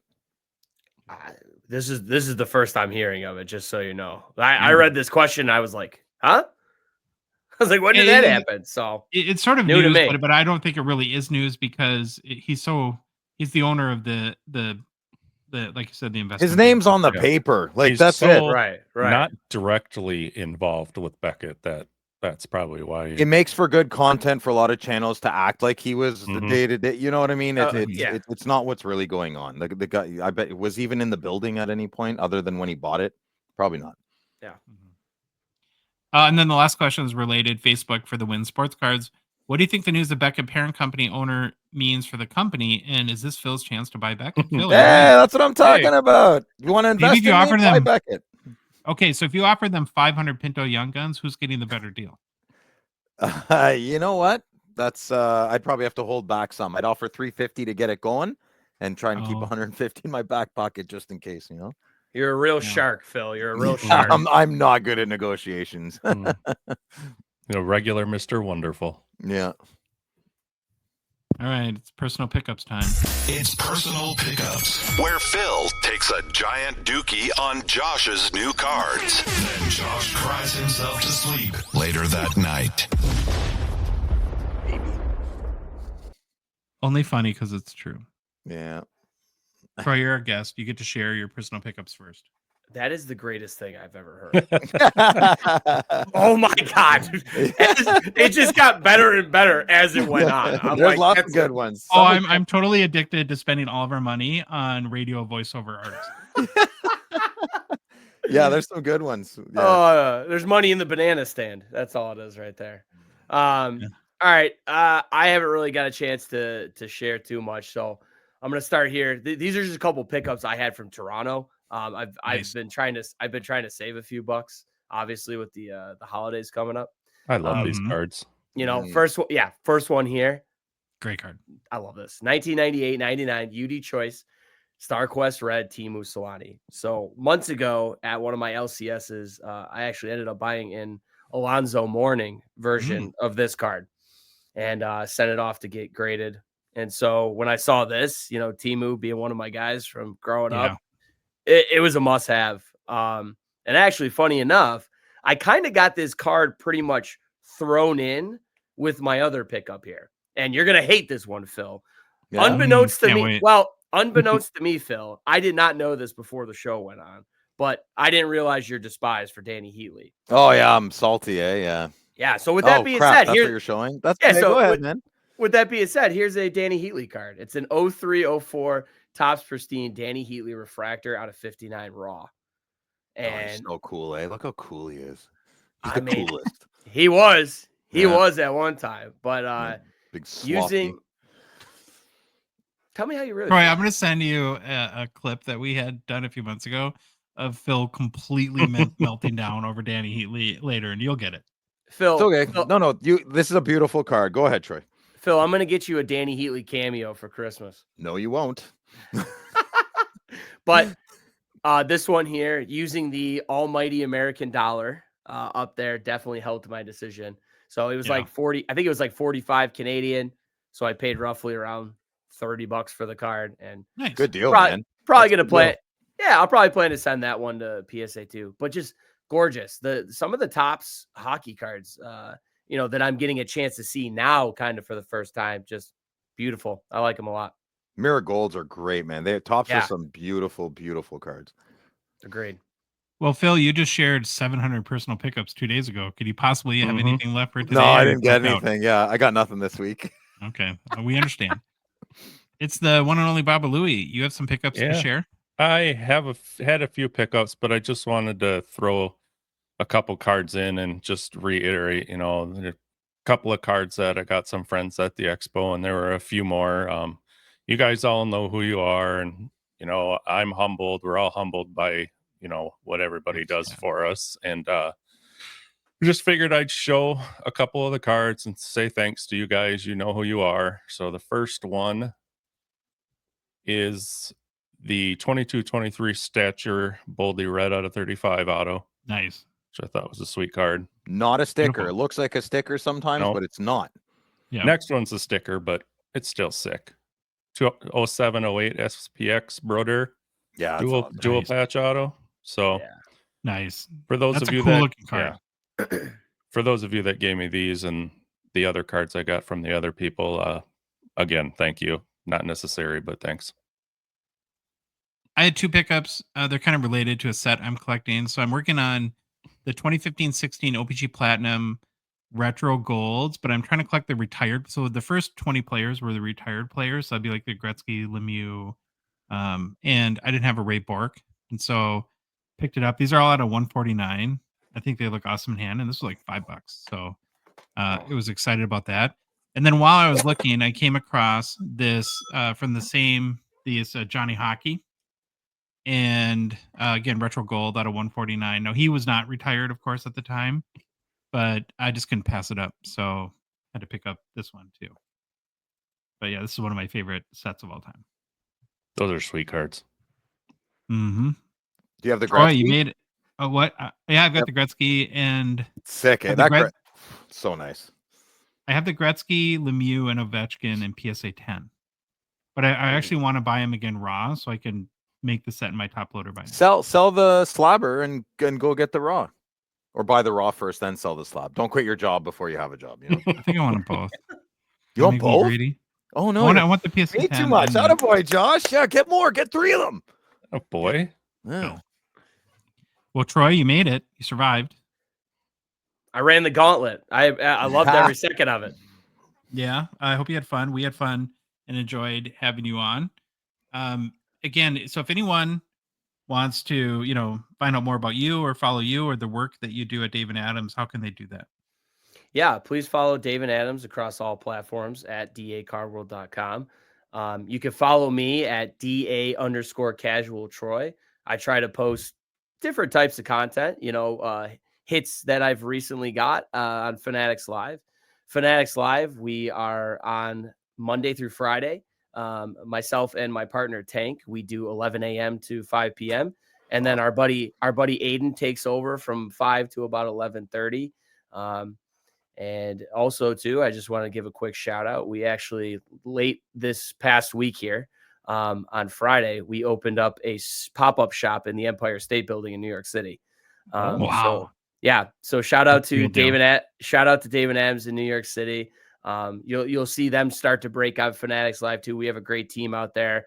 Tyrone and Lou, I got to meet them myself. Tyrone And Lou, man, they're electric, and it translates on screen. So everything's going good there. So yeah, DA Car World and DA_Casual Troy. If you want to find out anything about our breaks or whatever else we have going on in the card world. So a hobby shop in the Empire State Building. That's Yes, so sir. awesome. That's crazy, man. I want to go to Sweet. New York. I want to go as a tourist. Yeah. Oh, Yeah. brother, I'm so jealous. I was having major FOMO watching Yeah. everybody else open the store. Oh, yeah. So I want to get down there. So we'll all have to get down to the store. Buffalo and check it first. out. Baby steps. Baby Yes, steps. yes, you're right. Ladder climb.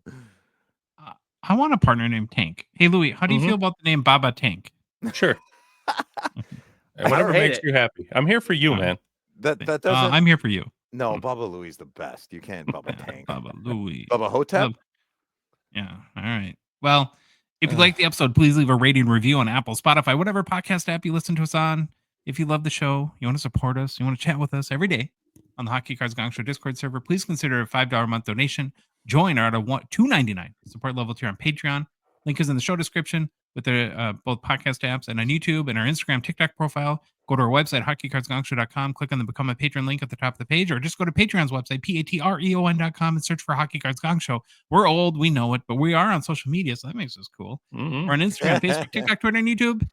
And boys, the Hockey Cards Gong Show podcast is a production of Dialbox Ventures, LLC. Have an amazing start to your week. Holiday week here in the U.S., big week here in the U.S. Baba Louie, do what you do. Take us out. Bye.